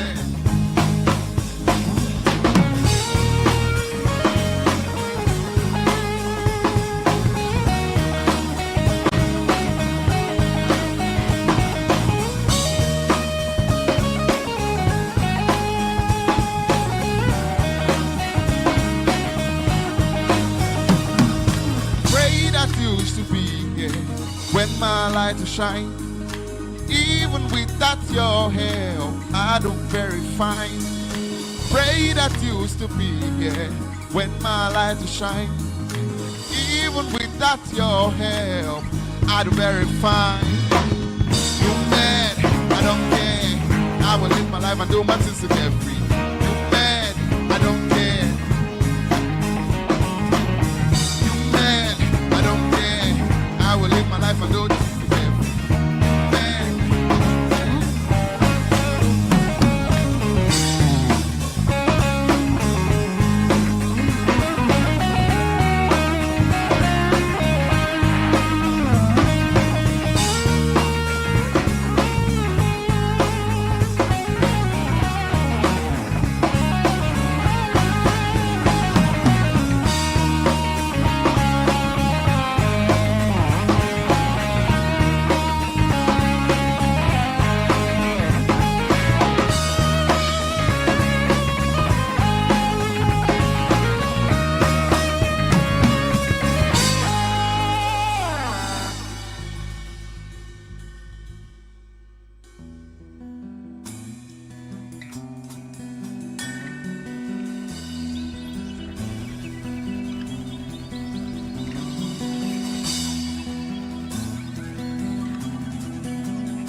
public.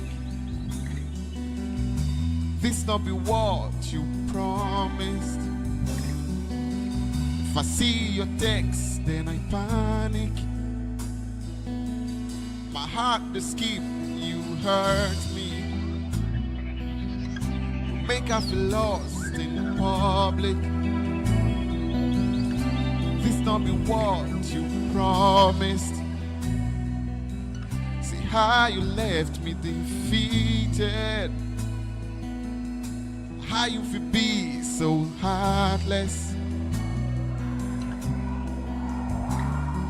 You make I feel say you the love me and you there for me. I give you my heart and you break it down. You show me shame. Show me shame.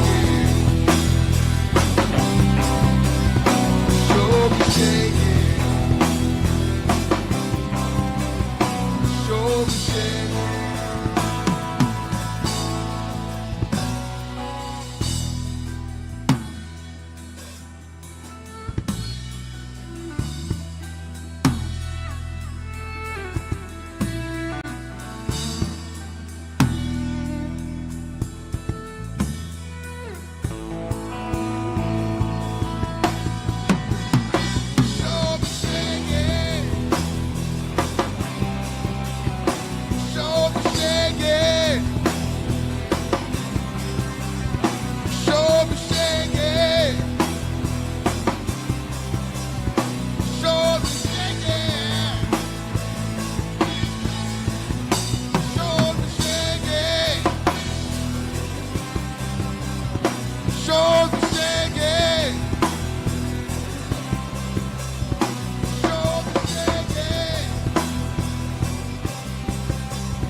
Happy place.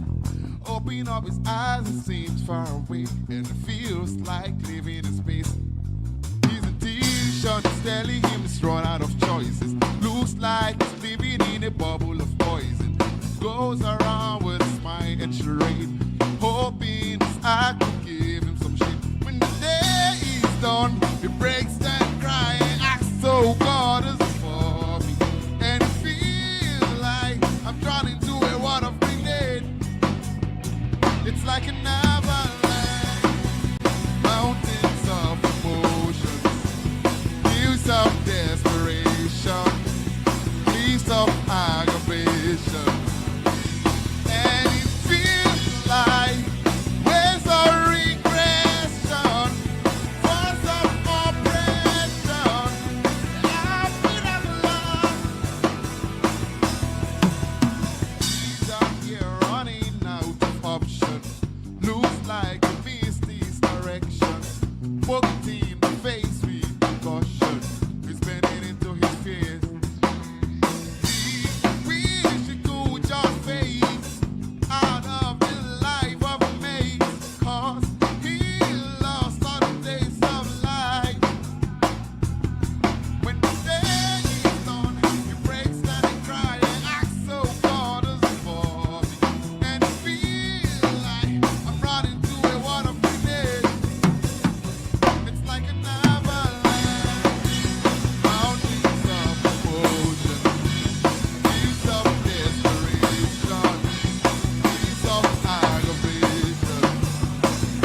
but it seems not far from the wall.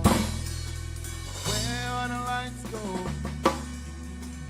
seems like the fall has knocked me out, has knocked me out.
To the wall, don't care for fall. My loyalty is my cause, and you taking it tough. My hand there, your mouth, so you dey bite me in peace. I know for talk, cause you dey give me some meat. And one day hunter will be haunted. One day I will be free. Free.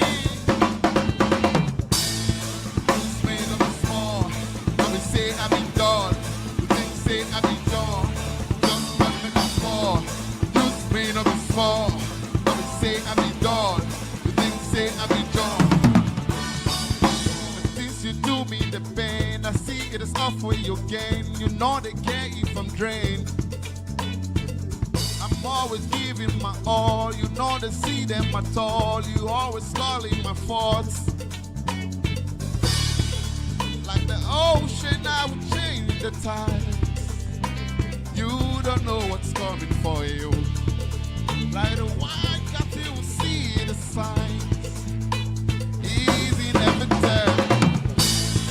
Use me not be small. Come and say I be dull. Think say I be dumb. Just one metaphor. Use me not be small. Come and say I be dull. You think say I be dumb. You were teaching me how to walk through fire.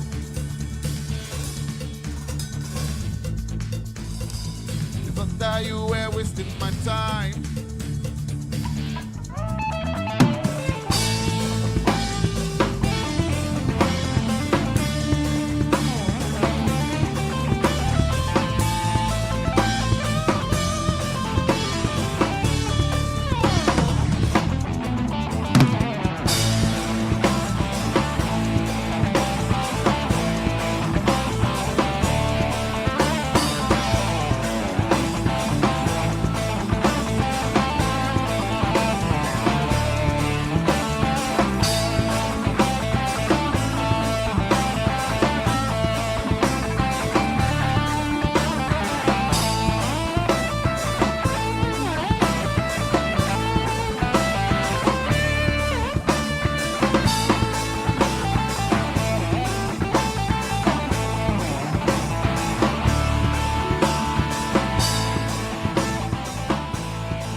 That was a good one from Accra Alternative Rock Band, giving us some good music for a Monday morning. I had fun. I was having fun in the studio. I couldn't help but let you see the fun I'm having. But now that we've had fun, I want you to do something for me.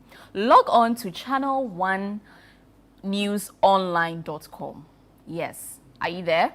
Okay. Now, visit the books and literature section. Are you there?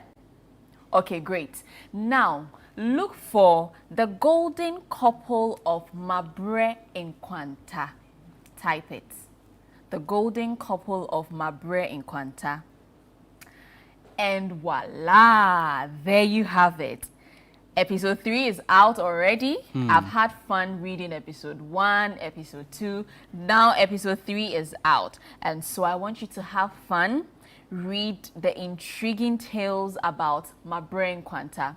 Then you can send us a message and tell us what you think about this beautiful masterpiece. So yeah, there you have it on your screen. Mabre Nkwanta Chronicles episode 3 is very, very, very much alive on channel1newsonline.com. And so log on to it, the books and literature section. You can read it, have fun. If you love literature, I recommend this for you. Have fun reading Mabre Nkwanta Chronicles. And now that we're in the World Cup season, the World Cup hasn't ended yet. No. Countries are still going back to their country. Although Ghana is even back to our homeland. Must you remind us of our pain? But we are back. It's enough. It's okay. Don't remind us of our pain. We are. So yeah, we are back to our country. Jordan Ayew is coming back to our country. Several countries are out. We only have Morocco and Egypt in the game now. We hope they make it to maybe semi-finals, but I'm rooting for Morocco. Why not finals? Why are you limiting them to semi-final? I'll tell you something behind the scenes, but I'm rooting for Morocco to make it. So tune in to the World Cup Central on Channel 1 TV every Friday at 3 p.m. Your host, Gabi Ofe, and his amazing panelists will be taking us through everything, dissecting everything pertaining to the FIFA World Cup 2026. It's exciting, it's informative, it's educative. You would have fun watching the World Cup Central on Channel 1 TV with Gabi Ofe. Learn some history about the World Cup, get to know some players, get to understand why some players are doing well, others are not. They would analyze all that for you on World Cup Central. And then also, Wahab, talk to us about Channel 1 Community Legend. You know, in every community, we have those unsung heroes that are doing so well, but a little to nothing is being heard about them. So that is what we here at Channel 1 Television have taken upon ourselves to amplify the voices and the work that these heroes in our various communities are doing. So we started with 100 entries, and we've been able to, you know, sift it down to 10. So we are telling the stories of these 10 amazing individuals in our various communities who are doing different things. So on every Wednesday at 7:30 p.m., Omar Sanda Amadou and Akusi Otre, they sit with these amazing individuals and bring forth their stories, just so it serves as a source of inspiration to others to also do well. The problems in our community are so many that just one person cannot do. So if we all join hands, yes, then gradually we're able to eradicate those problems. So every Wednesday on Channel 1 TV, tune in, because Akusi Otre and Omar Sanda Amadou will be sitting with these amazing individuals as they bring their stories to light. And then, drums rolling. Hey. The Literacy Challenge 2026 is here. I'm excited because the children who will be partaking in this competition, oh my goodness, they are so privileged. Sometimes when I see competitions like this, I wish I was 15 just or so you can 12. Participate. Yeah.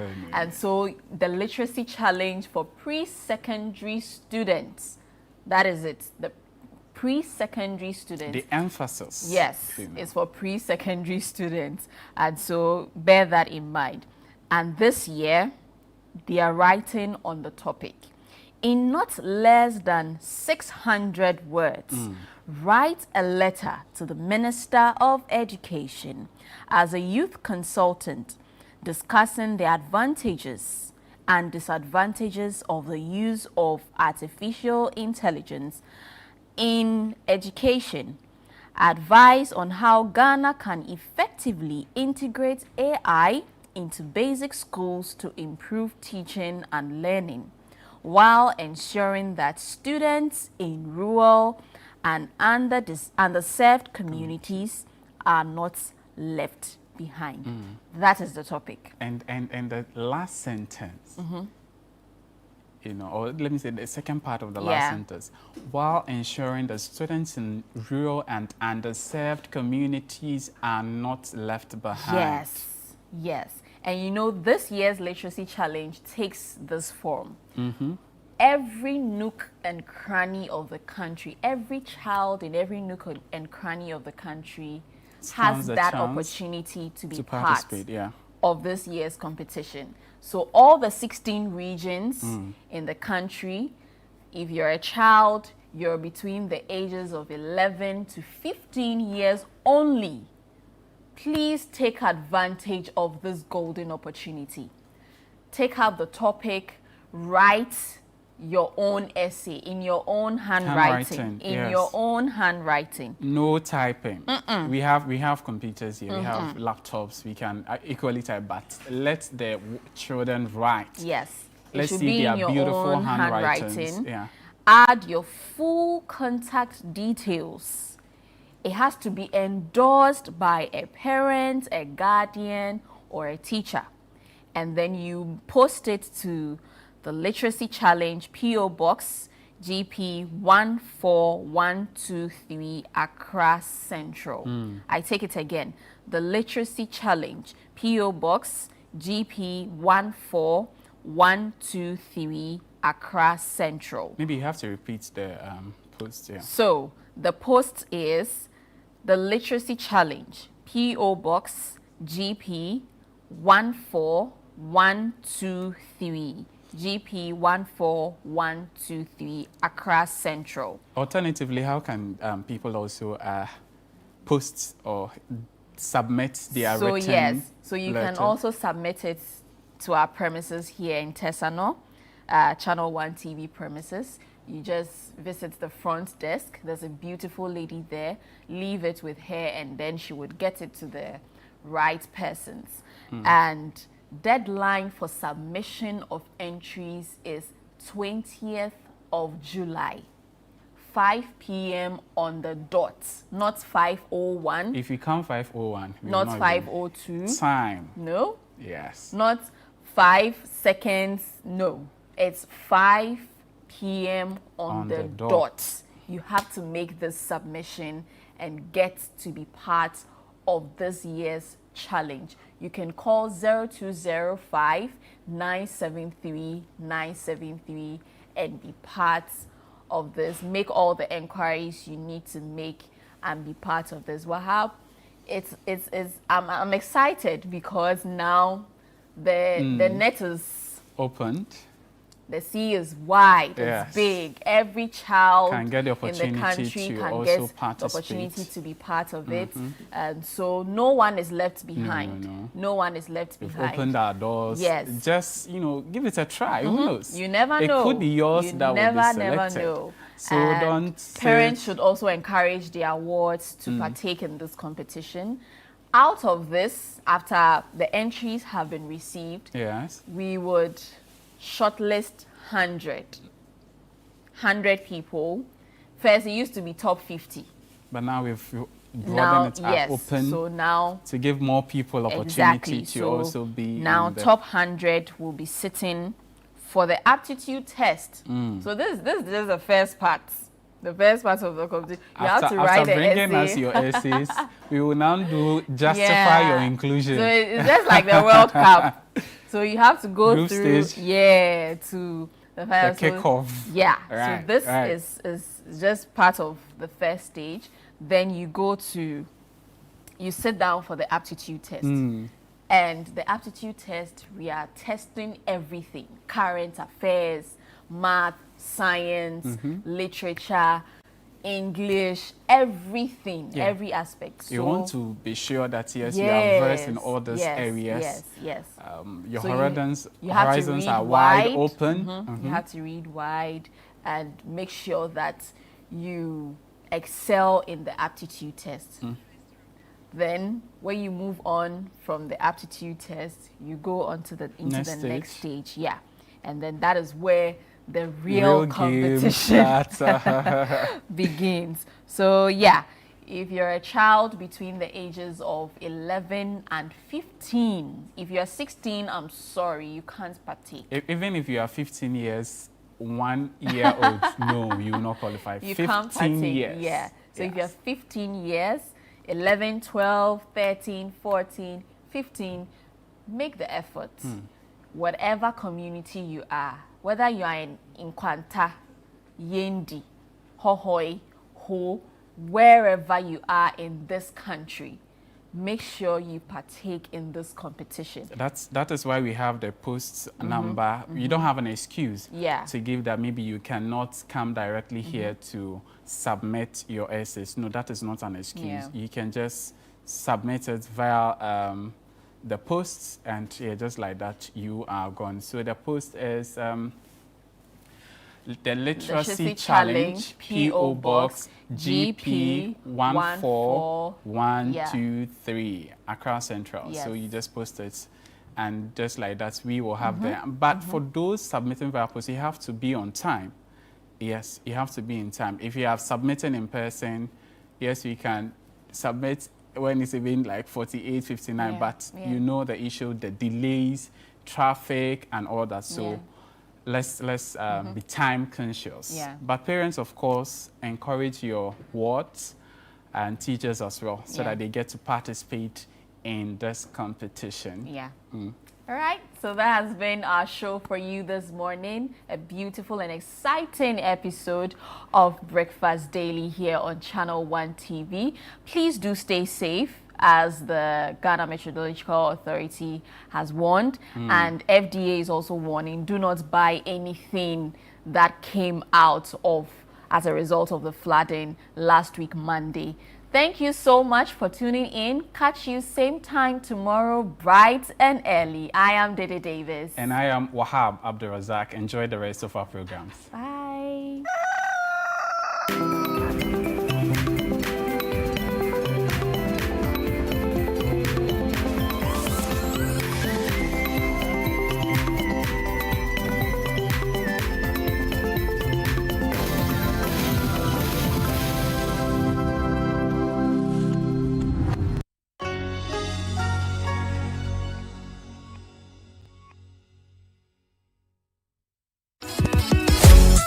What if your ideas could shape the future of education in Ghana?